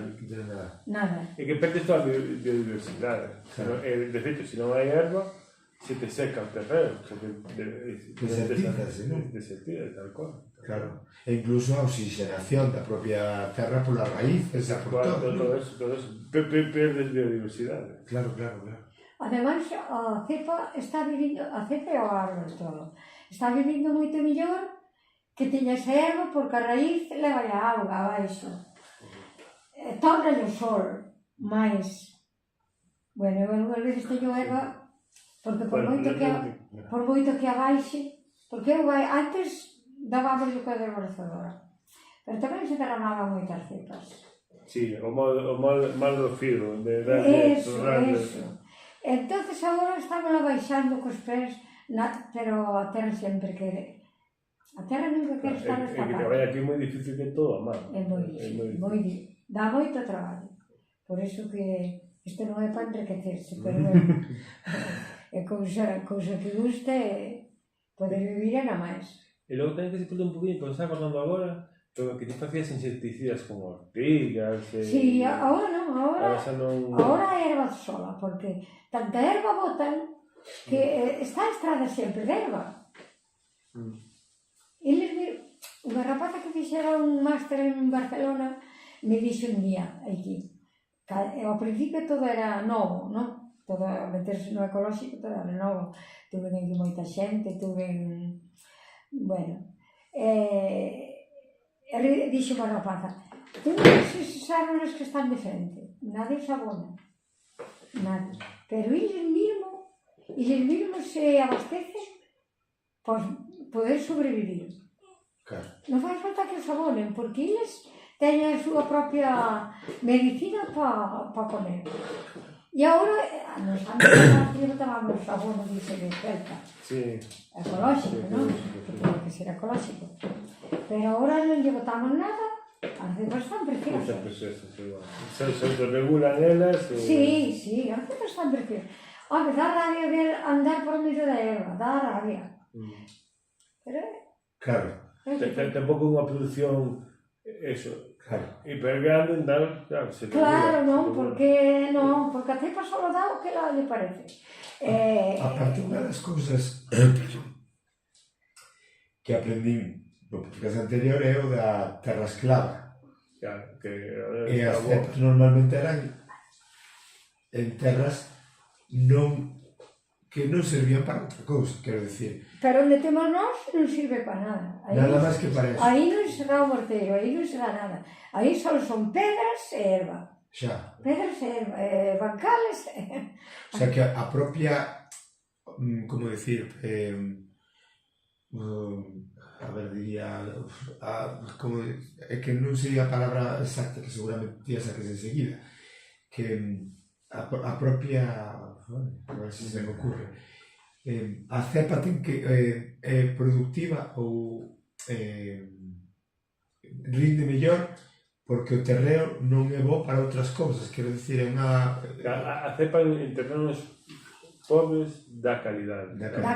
Dá pouca produción, dá calidade. Xa, pero quero dicir que é unha planta que sirve para eso porque é o seu sitio, a pesar de que poida dar máis ou menos cantidade, pero é unha planta viable. É viable, exactamente. Aquí tes visto as cepas que están entre perras, prácticamente. É que a cepa a cepa vai, a raíz vai onde ten forza. A raíz vai a esas pedras todas, que lle torna o sol e que lle torna o frío tamén. Eu creo iso, porque é dito de pedras. E por que crees que... Porque ti te recordas xa dos teus avós, pero seguramente se estuveran neste mundo poderíamos falar con eles e seguramente eles xa tiñan recordos dos seus avós. Ti tes máis ou menos clara de cando chegou o viño aquí? A miña abuela, cando chegou o viño, pois os romanos. Os romanos, eso dicían. Pero aparte dos romanos, porque falábamos de que tanto o lino como o viño, as uvas, viñeron cos romanos e encontraron aquí un paraíso. Pero supoño que se pudiese manter durante tantos siglos, verá tamén vinculado coa cantidad de mostellos que hai por estas zonas, non? De escuras, os frailes, porque eran grandes consumidores e comercializadores. Claro. Pero a miña abuela, que naceu no 1870, a abuela que tiña que conocí, porque eu teño moito tempo, dicía que o sulfato empezouse a dar con follato as cepas. O follato? Con un follato, un pedazo de folla, un árbol que ten unha vara que teña folla, Pois empezamos a dar, pero daquelas serían unhas cuantas pipiñas só. Senón, porque empezarían con pouquillas cepas, ao mellor con 30 cepas ou 40 preles, porque daquelas ni se vendían, ni se compraban, ni... Perdón, porque eu son ignorante, Jorge xa o sabe, son moi burro para isto. Un sulfato que é un produto líquido, un produto en polvo, como é o produto? O xofre, por exemplo, pode ser en polvo, pode ser líquido. O sea, espolvorear. O líquido non lle podo dar eu. O líquido é sistémico, non lle podo dar. Pero o cobre sí. O cobre sí que o facemos en líquido, non? O cobre sí, porque xa ven... Pero antes o cobre, o meu pai o viña en pedras o cobre, e formaban eles o cal e o... Pero agora ven da fábrica.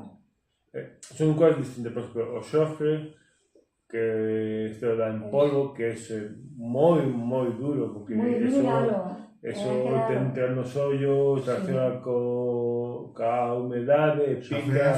Azufre. E botas agua que sexa, eso non te empeza a picar e non para. Ese vai en polvo, pero logo o cobre, ese para o idio, para... chamado aquí para peste de crise, peste vella. É un hongo. É un hongo. É outro hongo que o millo, o famoso millo, que nós temos moito, se fai con cobre.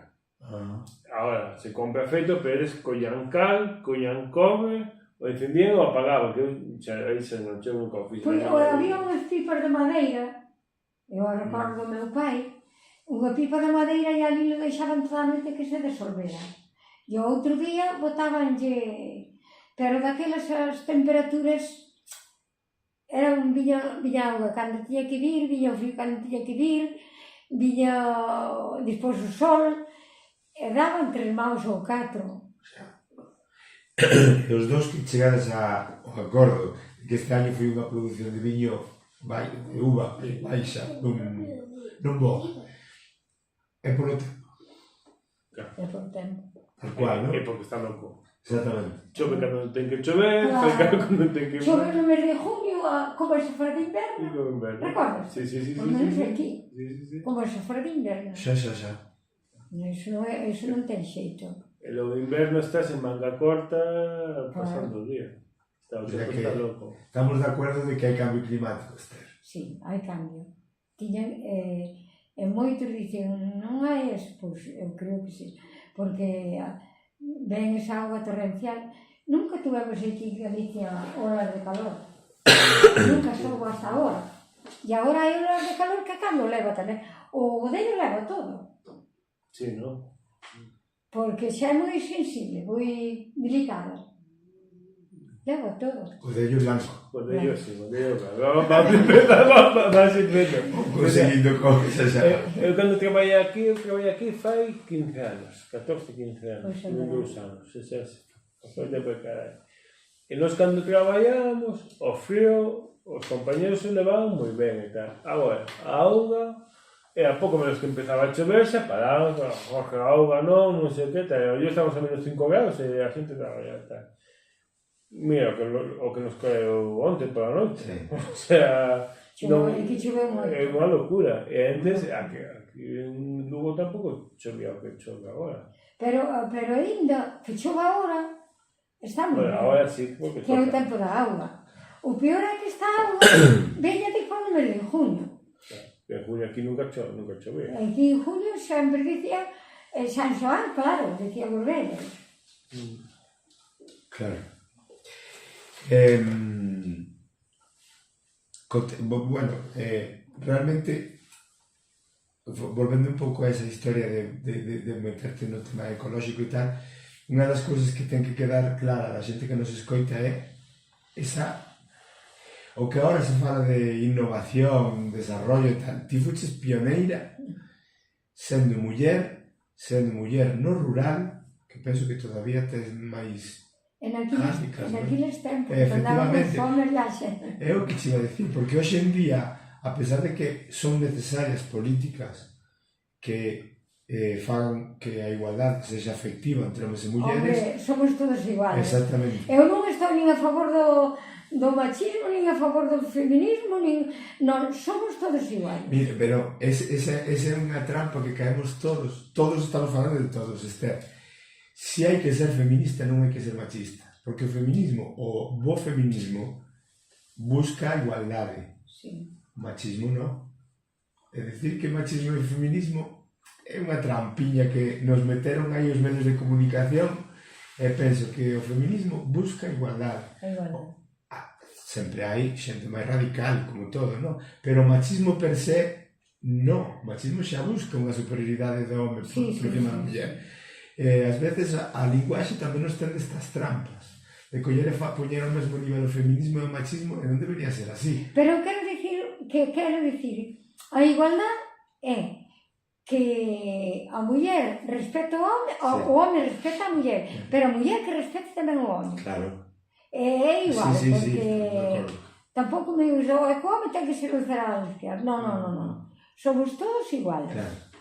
Nin a muller un cerado á izquierda, nin o home un cerado á izquierda. Claro, pero por eso mismo ti, sendo hoxe en día un debate que ves que está todos os días na televisión, os políticos parece que non saben falar de outra cousa e todo, ti fuches unha muller adiantada nese aspecto, porque eso está hoxe en día moi en boca de todo o mundo, pero ti botaste este pa diante nun tempo no que non era o normal, e menos no rural. Menos aquí. Claro. Eu xa digo, eu non sei, así, a mí un periodista me dixo, tú fuche moi rebelde. E dixo, eu non sei se por rebeldes non, pero tiña que tirar para diante porque cando hai fillos te vai que darles de comer nos estudios, se pode, non? E dixo, había que salir adiante e había que ver a vida que tiña que seguir avanzando, non quedarse quietos, nin que tuviéramos que emigrar a outro lado para poder comer, eu que sei, non... Xa. Pero lévase moi mal, lévase moi mal, porque algunha vez sí que dixen, de verdad, con mellor vou engañada. Pero eu creo que era máis forte, dicía, pero se eu non quero matar a nadie con estes venenos, porque se lle lía por especto, mira que te lo que dades, como escalilla que te lo que dades, e dixen, pero sai que dalo así, que traia isto, para dalo, non, bueno, fun así, pero bueno, non sei, se hoxe non o fago, coas que le dei. A mí recordame uns periodistas que viñeron de Navarra e que me fixeron unha revista. E claro, eu lle dixen, o pior é erva, claro, estábamos acostumbrados a non ter erva. E dixen, o pior é erva, que me dá moito traballo, eu non sei que farei da miña vida. Bueno, xa non sabía, xa estaba metida neso. O que pasa é que ese periodista falou con un asesor de Francia, que foi o que me mandou a revista. E só me recordo que me puña así, le dices a Esther que non se preocupe por la hierba, que la cepa tamén quiere compañía. Entón xa me deu un pouco de ánimo. Dixía, bueno, pues isto señor, porque era un asesor que levaba no ecolóxico moitos sitios. Era o asesor de España, era o asesor, non sei, de Polonia, non sei de cantos sitios. Puña a revista, que eu non sei. E aquilo a mí xa me deu un pouquinho de ánimo. Bueno, se a cepa quere compañía será verdade, tamén a xente queremos compañía. É así, pero a erva tíñame polo camiño da amargura, porque non estábamos acostumbrados a erva, e despois de ver tanta...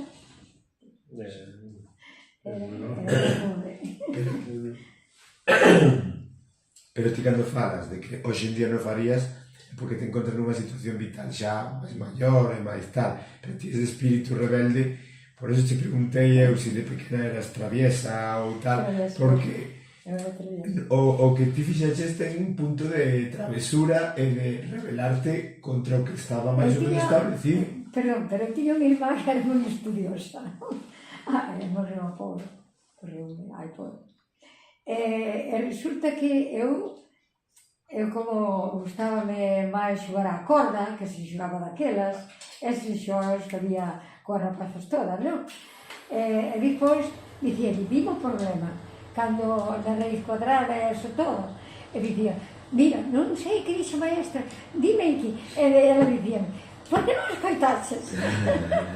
Ela sí, ela sabía todo. Ela sabía todo porque ela dela era libros e libros e libros. E eu era máis... Non era...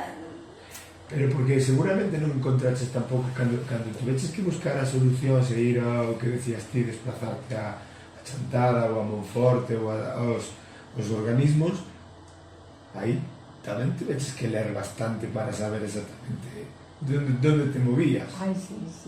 Bueno, pero eu tamén aprendía fácil, pero cando non escoitaba, claro, non sabía de que vía nada. xa. Pero ibas sola? Achataba. Sí, cando ibas a xestionar todas esas cousas, ou acompañábate alguén? Pero eso xa foi agora cando fixen isto todo. Xa. Pero cando era traviesa era de pequeno. Xa, pero me refiero, cando te tiñas que mover, cando te tiñas que mover nas institucións, nos organismos, ai, sí. ibas ti sola. Pero é que teño unha cousa moi bonita, que indes outro día estuve aquí o jefe de ICA, o jefe de agricultura, que foi un fillo de Gastón, Mourinho, e non sei se te recordas. O Mourinho, Da agricultura de Lugo. Non. Pois venme ver todos os anos ainda. Todos os anos. Outro día veo a muller, e jubilouse. Bueno, pero veo a muller, vieron os fillos, que un fillo está na Ólica en Santiago, outro fillo villera de por aí adiante, deses sitios de por aí adiante, unha muller que non sabía ainda falar o español, non falaba algo. E ainda estivemos dicindo moitas cousas do que porque ele barullaba comigo, claro, rendía comigo. E eu tamén barullaba con ele. E recordo unha vez baixando aquí, porque hasta vía os papeles aquí. E cando tiña que mandarlos a Santiago, eso foi moi traballoso. Xa. E eu a Lugo, bueno, non había coche. Tiña que ir na directa. E ese outro día ainda veo aquí, ainda recordamos. E dixen eu, usted dame moitas a min, pero non lle dei a usted. Porque un día baixando de aí, dixen eu, se non me dan o sello agora, había xa 2 anos, se non me dan o sello, eu bótame fora disso. Porque estou traballando as tepas como he vivido e dixen eu, e que hasta trouxe o señor de Santiago, hai que ir. O jefe de Santiago, e dixome, pois bótate, se te queres botar, bótate. E dixen, pois agora mismo rompa todo eso, que non quero saber nada. E baixando esa porta me dixo, tu veches moitas agallas para meterte, non tes agallas para salir. E despois, bueno, eles marcharon, pero xa me chamou, e xa dixe, mira que hai que traer non sei que, porque tantos papeles eran que papeles do ayuntamiento, papeles do outro sitio, papeles non sei de que, papeles ir a sanidade, había papeles de todo. E eu todo por Lugo, ir a sanidade a Lugo. E eran cartos? Eran cartos, pero ainda era máis o ter que andar diario de cara a Lugo. Claro. E agora, despois de todo ese traballo que ti fixeches previamente, supoño que agora alguén collerá o testigo, quero dicir, agora que está máis ou menos levando o cotarro, ainda que ti estás moi presente porque está obvio que estás aquí falando con nós, pero na familia, quen leva isto? A familia, os fillos, un leva a bodega que fixamos arriba, que non é desa. O Roberto ten outra bodega arriba, de Tabara. O neto, sí. O neto, pero é o enolo da bodega. E o outro fillo está na casa da muller que agora collerá isto. Cando non pode, teñen que coller isto. Claro. Pero hasta agora sigue levando a ti. Porque marcharon illes, pero iso lle la daba. Pero como todos tiñan traballo por aí, pois, bueno, dixe, pois non deixamos matar isto todo. Claro. Porque hai moitos cartos líquidos aí da bodega. Para a nosa situación, non? Sí, pero bueno, que sigue sorprendendo o cañón. Eu me acordo cando estaba aquí, pois eso, fai 14, 15 anos, foi cando compraches o coche. Que dicía Roberto, mira, está comprando coche total agora cada vez que ten e tal, que pois o C3 ainda sigue funcionando. Nós xa compráramos o coche, eu teño o carnet desde o 87, cando empezamos a bodega de arriba. Pero como conducía o meu home, eu deixábame de ir no coche, tivemos o 127. Pero depois non se acabou, non? Tuve que comprar este, que ainda teño hoxe. Sí, es que ainda vi unha foto no sei onde Facebook, pero mira, o C3 que decía Roberto, para que o compres xa total, cada que ten non vai a usar, pois mira, 14-15 anos o coche se sigue usando. É que aquí hai que ter un coche, se non Dios mío, había que marcharse de aquí.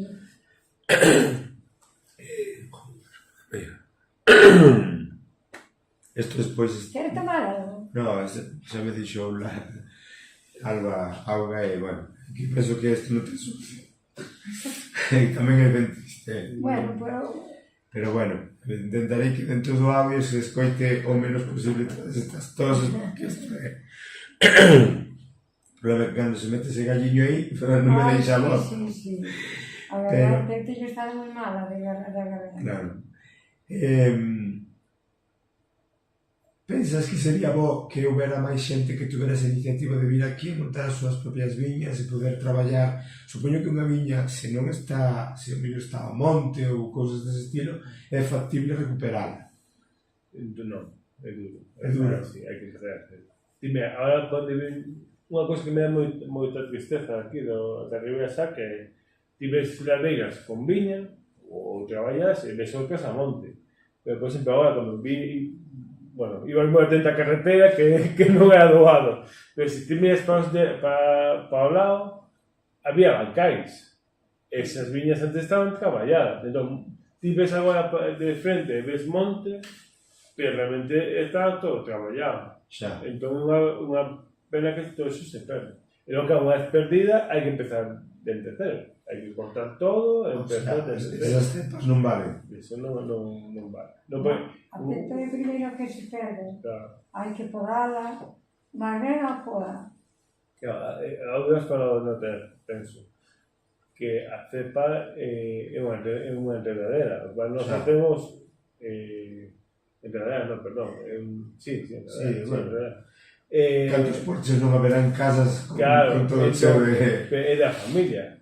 Entón, o seu é trepar, o que estamos falando, o primeiro que fai é cando cada monte, pois sube hasta un árbol. O sea, o seu non é estar dando unha, nós temos esa pelea continua de que ela quere escapar e nos apodamos para que se manteña aí. Entón, no momento que ti a deixas a monte e non a podas, pois ela se escapa. Entón, xa é un volver a recuperarlo é imposible.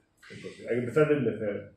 Pero entonces, si non é factible o mellor recuperar certas cepas, hai que empezar desde cero, e empezar desde cero, dilo ti, é moi duro, é moi complicado conseguir que volva a xente a estes lugares. É moi difícil. Hai que darlle valor. A única solución é darlle valor. Pero valor, para conseguir fixar poboación nestes lugares, a que se pode dedicar un? Aparte de... Isto tiña que ser a administración que lle dera, dicir, mira, tú traballa e serviña e hasta que dien, pois tes esta paga. Tes unha subvención. Porque se non lle están pagando mellor por estar mirando, claro. Os terrenos, a administración tiñas que recuperar todos, porque iban a vivir da terra. Claro.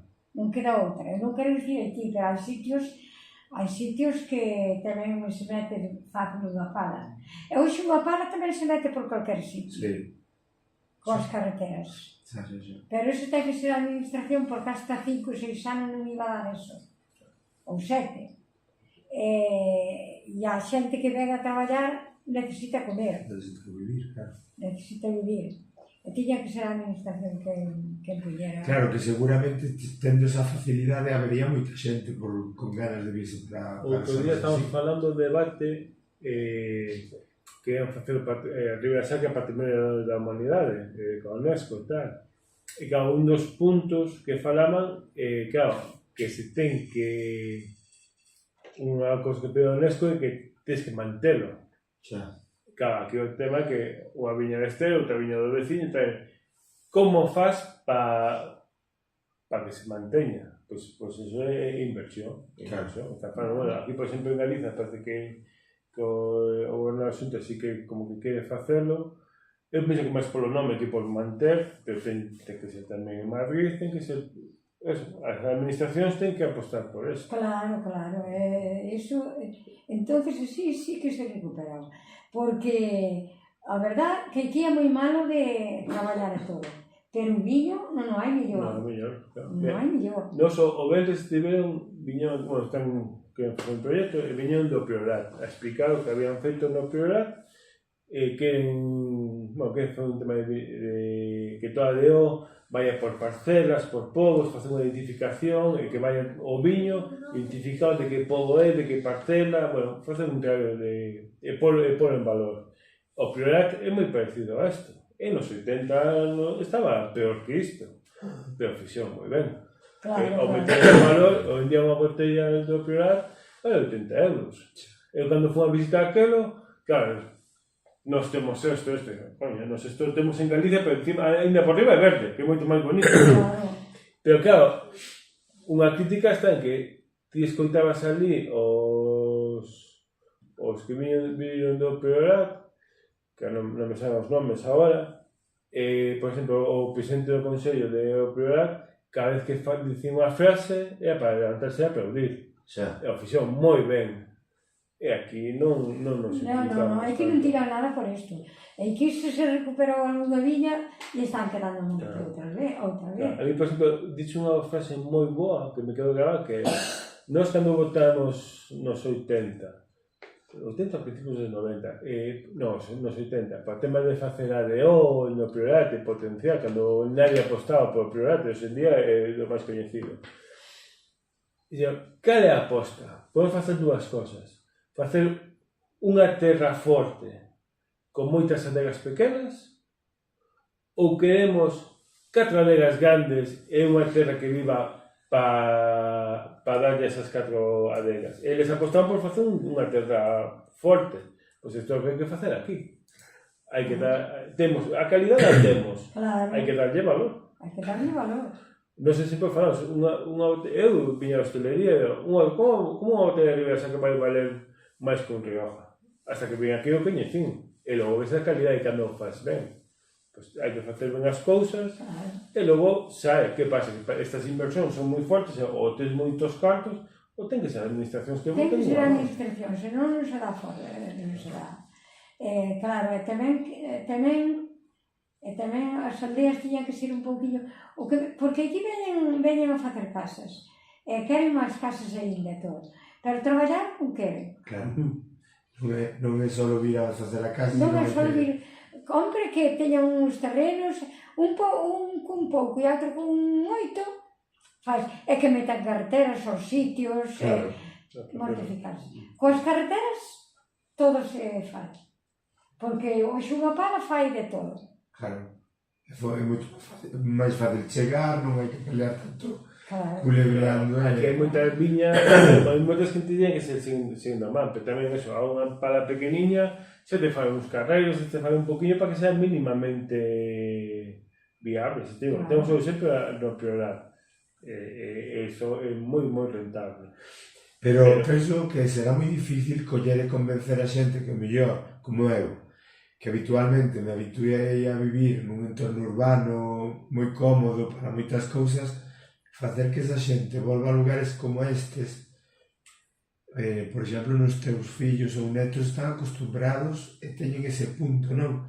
Pero facer que unha persona que ten todo a man, de repente volva aquí e encontre estes problemas que hai de comunicacións e todo, ten que facerse, quero dizer, hai que ter moita gana. A comunicación tiña que ser a administración. Xa. Porque senón non se vai facer nada coa xente. Sí. Pero a xente que non traballa aquela finca, pois mira, tú ou la traballas ou la deixas, que lle paguen, que non quero dicir que lle paguen algo por... Bueno. Se tes unha finca, tens que ter a cuidar. Porque un dos temas é unha obligación. Legalmente é así. Pero que non se cumpre. Porque ti, se deixas o monte, bueno, aquí o tema dos incendios, non sei como sabe. Aquí incendios non hai moito, non? Sí, pero xa hubo. Mira... Claro, pero se está todo a monte, esas inversións, ao final, son rentables. Porque ti o faz e logo te sente que está cuidando eso. Claro. Agora que non o faz, pois estás pagando a xente para que faga o que faría se estivese traballada. O que realmente ao final é rentable facer esas inversións. É por algo en valor tamén. Claro. E logo están todos metidos nas cidades. A isto, bueno, te ten que gustar. Pero bueno... sabendo que hai xente que, claro, cando un crías en un espacio destes, teño un pasta especial, e ti contaxe unha anécdota con respecto ao meu... Do teu marido, cando lle cortou os dedos, porque son duros como un clavo nun ataúd. Eu cheguei xusto a venirme despois de cando se cortou os dedos co cable. Me contaba, te acordas do Kai, o alemán? Me contaba, esto... que se cortou os dedos, que nadie sabía reaccionar, colleu os dedos e, que, imos ao hospital ou que? Que non sabía reaccionar nada e el foi capaz de facer. E me quedou aí, porque, bueno, a xente é dura. Bueno, e a xente é dura porque levas un controazo e tens que seguir adiante únicamente que rompes unha perna. Sí, bueno, que non pode...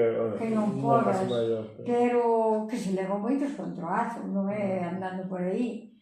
Pero bueno, pero é moito máis bonito como... Para mí é moito máis bonito como oficina. Eu penso que sí. Eu penso que sí. Porque eu estuve coa miña irmá en Vigo cando naceu a pequena e cando me viña ao cabo do mes dixen, mira, voucheme para a miña terra. Porque, mira, esta é terra de tolos. Corre para o autobús, corre para outro sitio, corre... E dice, pero se lá traballamos e non fai falta correr así. Por iso digo eu que moito máis... Pero hai que querer a naturaleza, hai que... A todo ya hai que querer, porque senón nada gusta. Isto é un espectáculo, estar aquí traballando, de incorporarte e darte conta que estás vendo... É un privilexio. E logo é duro, pero tamén é natural. Por exemplo, cando vine a traballar para aquí, se contaba onte que os fins de semana traballei de camareiro, non?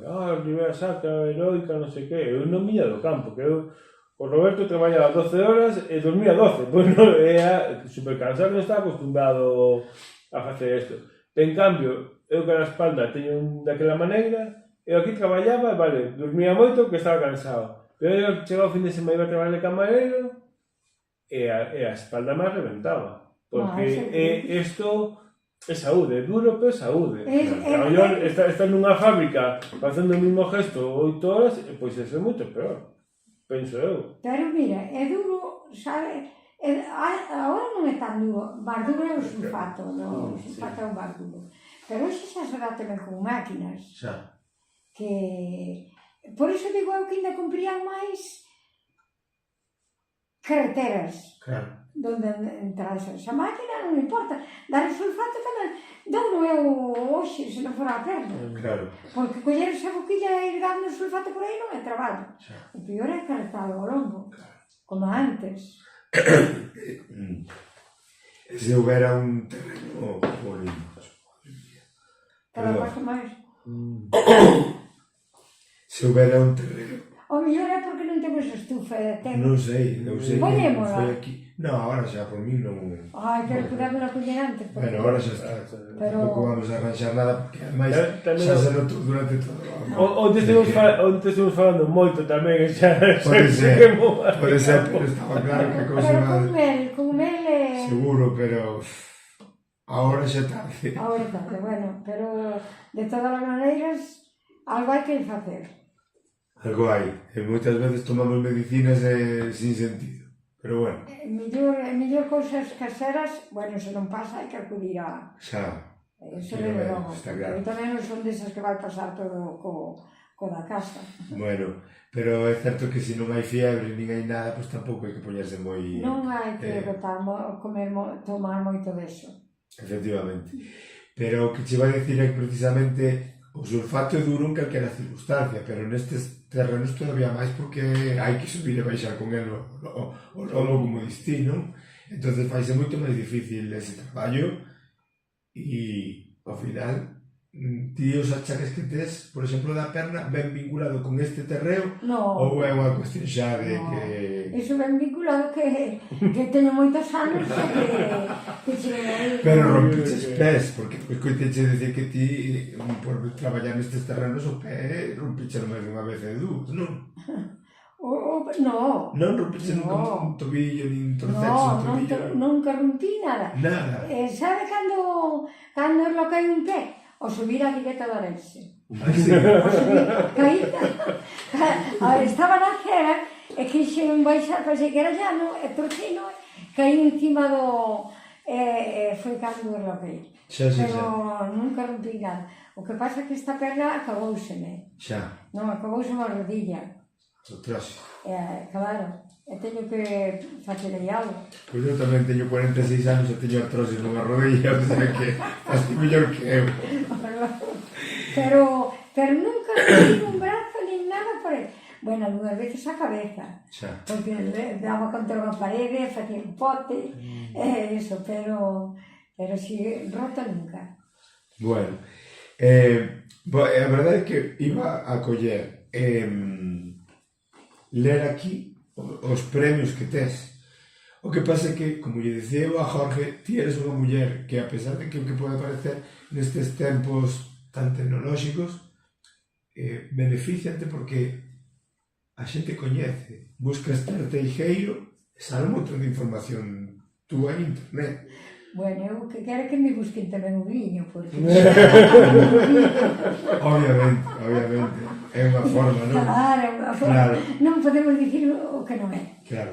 Sempre. Pero que se é unha persoa que, por exemplo, ten unha entrada en Wikipedia, que é unha referencia en internet sobre a búsqueda de información, xa fala de que eres unha persona que está aí e que tens uns méritos que é o que te iba a decir, os premios que tes por aí con respecto ao viño, porque o que ti moitas veces podenche falar, como estamos facendo hoxe en día, sobre todos esos méritos que tu veches, os esforzos que tu veches que pasar, que se ao final non che compran o viño, a ti é como se non... Tampouco non lle sacas beneficio, é o que te interesa ver o viño. Bueno, o viño aquí en Galicia podían comprar un poquinho máis, pero bueno, en Madrid sí que compran. Compran, sí. Claro, pero seguramente sexa por a demanda propia do que é un viño ecolóxico, non? Ou non? Quero dicir, a xente o millón non ve a necesidade de comprar viño ecolóxico. É que vendíamos moi ben tamén aquí en Galicia, pero hai 2 anos que non, o ano pasado non tiveron viño. Por iso foi que puñamos esa etiqueta e iba co sello ecolóxico e todo, pero agora vos enseño a etiqueta que era de antes, porque están esperando todos por Diego de Lemos, e a etiqueta non é o que leva o viño é o mismo. Xa. O viño é o mismo, pero a xente estaba acostumbrada a aquela etiqueta. Xa. E agora bueno, en Madrid sí que o conocen, pero ella é máis difícil aquí. Xa. Pero tampouco teño nada, tampouco temos tanto, porque temos 800 botellas para vender agora. Xa vendemos outro, todo. Claro, pero tamén eso, facelo... Pero tamén me gustaría que se vira máis por Galicia. Xa. Esa é a frustración de todos. É a frustración de todos, que nunca vendemos na nosa zona. É que é moi bonito que se vexa por aquí, que se diga en Lugo, que se diga na Coruña, que se vendía moi ben o outro, a Diego de Lemos. Pero agora, como está con esta etiqueta, pois, parece que a xente... É que cambiou de etiqueta. Si, pero se leva o sello do que era. Se o viña o mismo. Pero, entonces, cal é a explicación para decidir que este vai así e outro máis produción? Non, este foi simplemente o tema que non está no consello. Isto foi que había moi pouca produción. Pouca produción. Pouca produción. Entonces dixemos, mira, non paguemos as tirillas detrás, porque todo é moi caro, non? O tema é o económico. Por que isto se vende máis bien non se vende aquí? Claro. Pois que porque lógicamente isto é moi caro, este non cobra o seu traballo. Non cobra, claro, e despois xa non dá moito traballo. Non, pois eu prefiro comprar un viño de 4 euros que un viño de 12. Home, xa levamos vendido do ano pasado pois 3.000 botellas, haberá 1.000 ou non nos haberá. Pero de todas as maneiras estaba mellor que se conocera aquí. En Coruña, que se vendía moi ben outro, agora, como esta etiqueta, pero agora vos vou regalar unha botella para que sepades que o viño bon, por lo menos, non é que se lle bon, que este viño ben sabes que non se lle pode poñer nada dentro. Porque os viños póñense, aunque digamos que non. Dunha uva ruín fan o bon. Bueno, mediano. Fano bebible. Pero fan. Pero aquí ten que vir a uva boa. Porque senón non hai nada de poñerlle aí. Xa. E por iso o que quero é que seja sano. Xa. Que nunca non fai doer a cabeza, aunque se beba, home, emborrachas un 20 grados. Non é dicir que non emborrachas un pero nunca doerá a cabeza. Porque é unha cosa que quede claro cando facemos estes... Joder, macho. Vas a editar mucho, Muchísimo. Unha cosa que queda claro cando falamos do viño é que nos falamos do viño sabendo do consumo responsable que hai que facer do viño. Aquí a xente pode pensar que facemos e falamos do viño, pero nós temos un interese moi cultural co que significa o viño a nivel empresarial, pero tampouco pode estar un enganchado a botella todo o día, porque ao final é o que pasa, non? Que hai alcoholismos, hai certas cousas. No. É que todo eso é como a comida, todo con xeito. Exactamente. Todo con xeito me parece que é bon. É bon. Pero a mí me pregunto, a radio de Madrid me pregunto, tú bebes viño? Tú bebes viño, claro, porque falaba en castelano. E dixi, claro. Porque Cristo tamén deu-nos nas bodas. As bodas de Caná.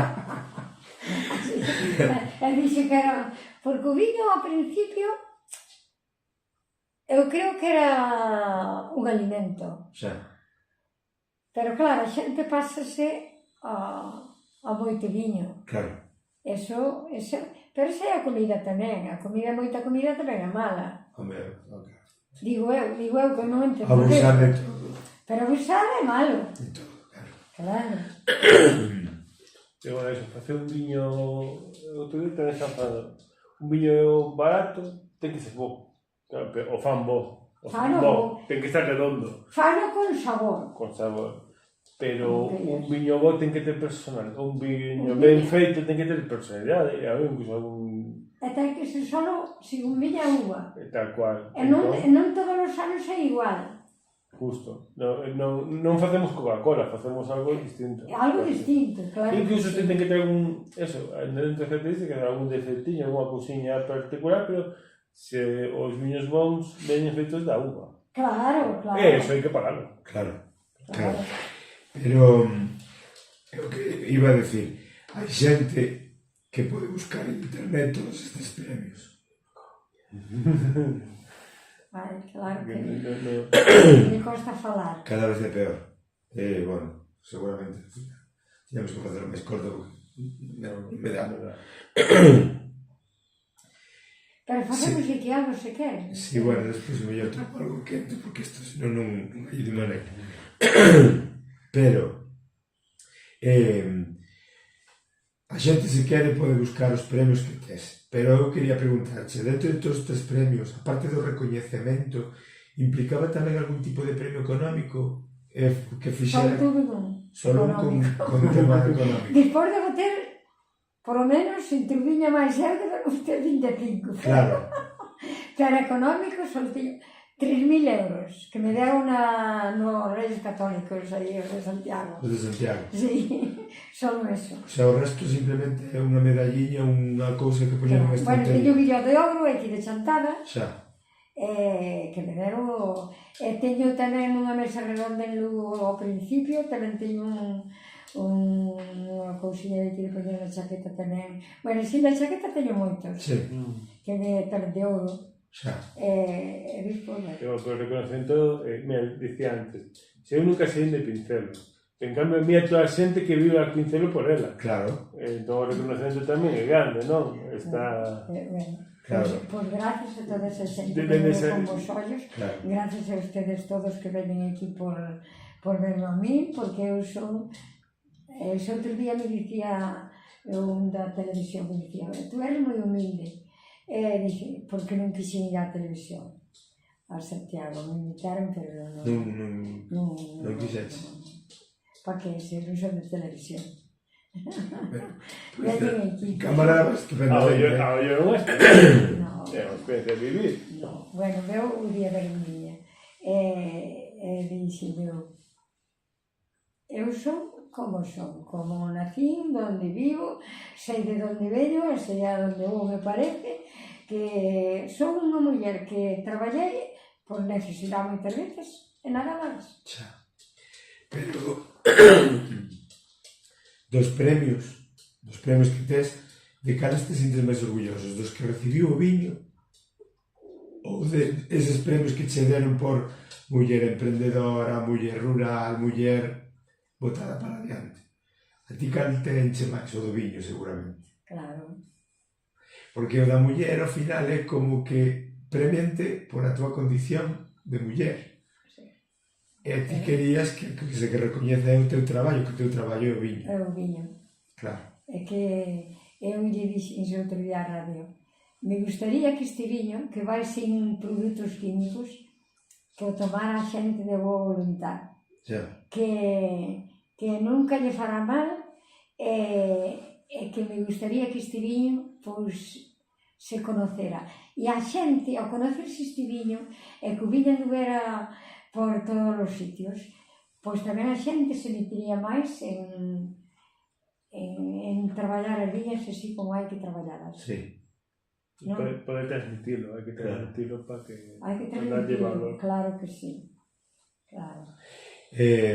Fai pouco sei que houve unha exposición no Museo do Pobo Galego no que ti participabas por medio creo que era unha exposición fotográfica poñendo, creo que se chamaba Atlánticas, non? Ou algo así, ti veu un fotógrafo a facerche fotos, creo. Viñeron, pero non sei nin como. Unha desas. Supoño que a exposición era fotográfica, poñendo de exemplo, creo que eran 42 mulleres de toda Galicia que despuntaban nas súas profesións ou nos seus proxectos de vida e tal.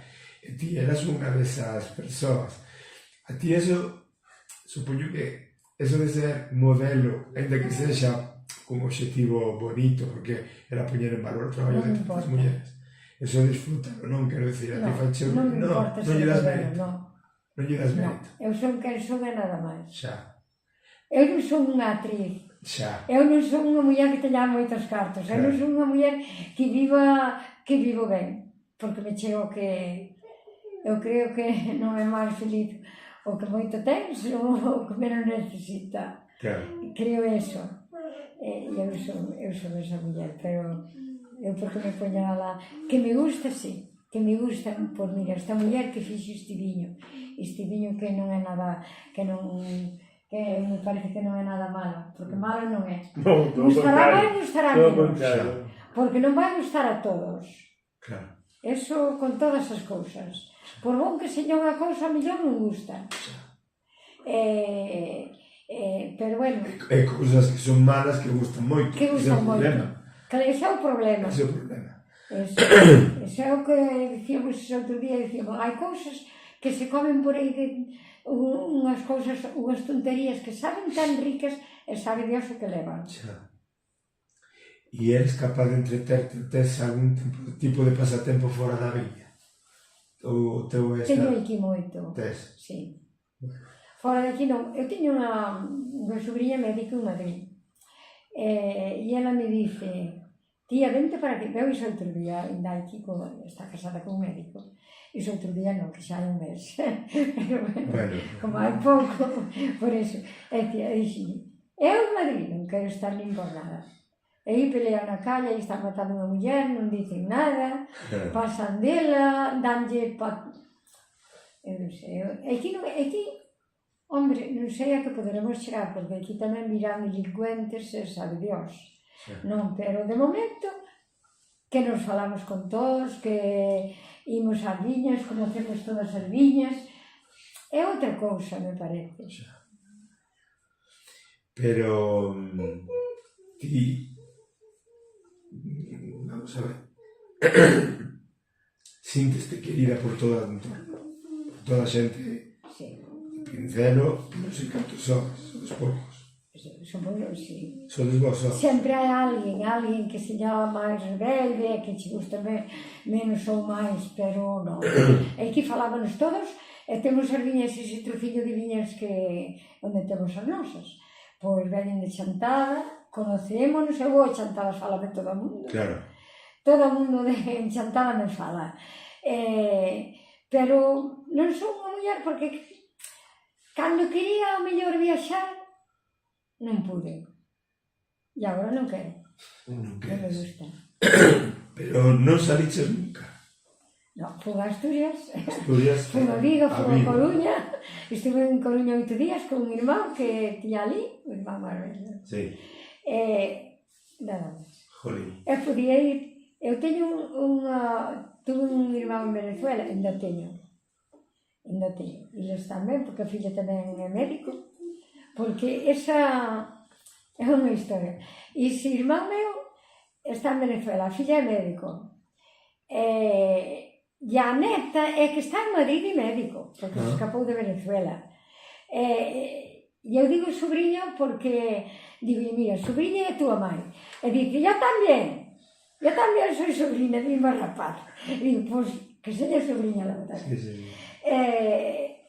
Que me pagaba o viaxe, porque estuvo moi ben. Hoxe estará máis mal, pero eles comen. Eles ainda comen. Non está como daquelas para viaxar.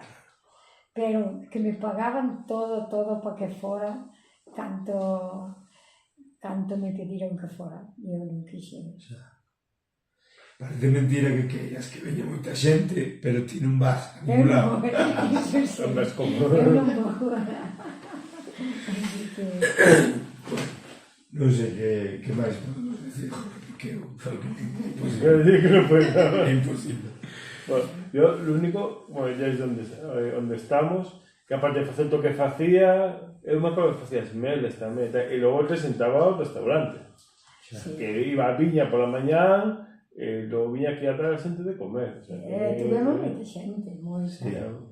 Moita. Pero bueno, aquí non estaban máis, viñan os rapaces a axudar, cando había xente. Eu me acordo de fin de semana, eu aquí xa por la semana, que eu penso que xa vea menos xente, pero fin de semana aí na terraza e todo, eso estaba cheo.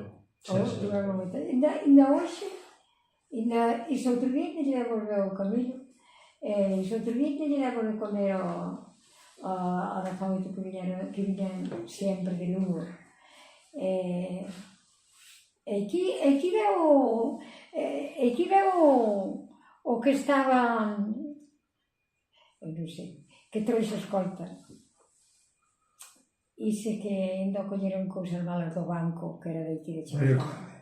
Como? Mario Conde. Mario Conde. No. Sería o do... Que era aquí de Chantada.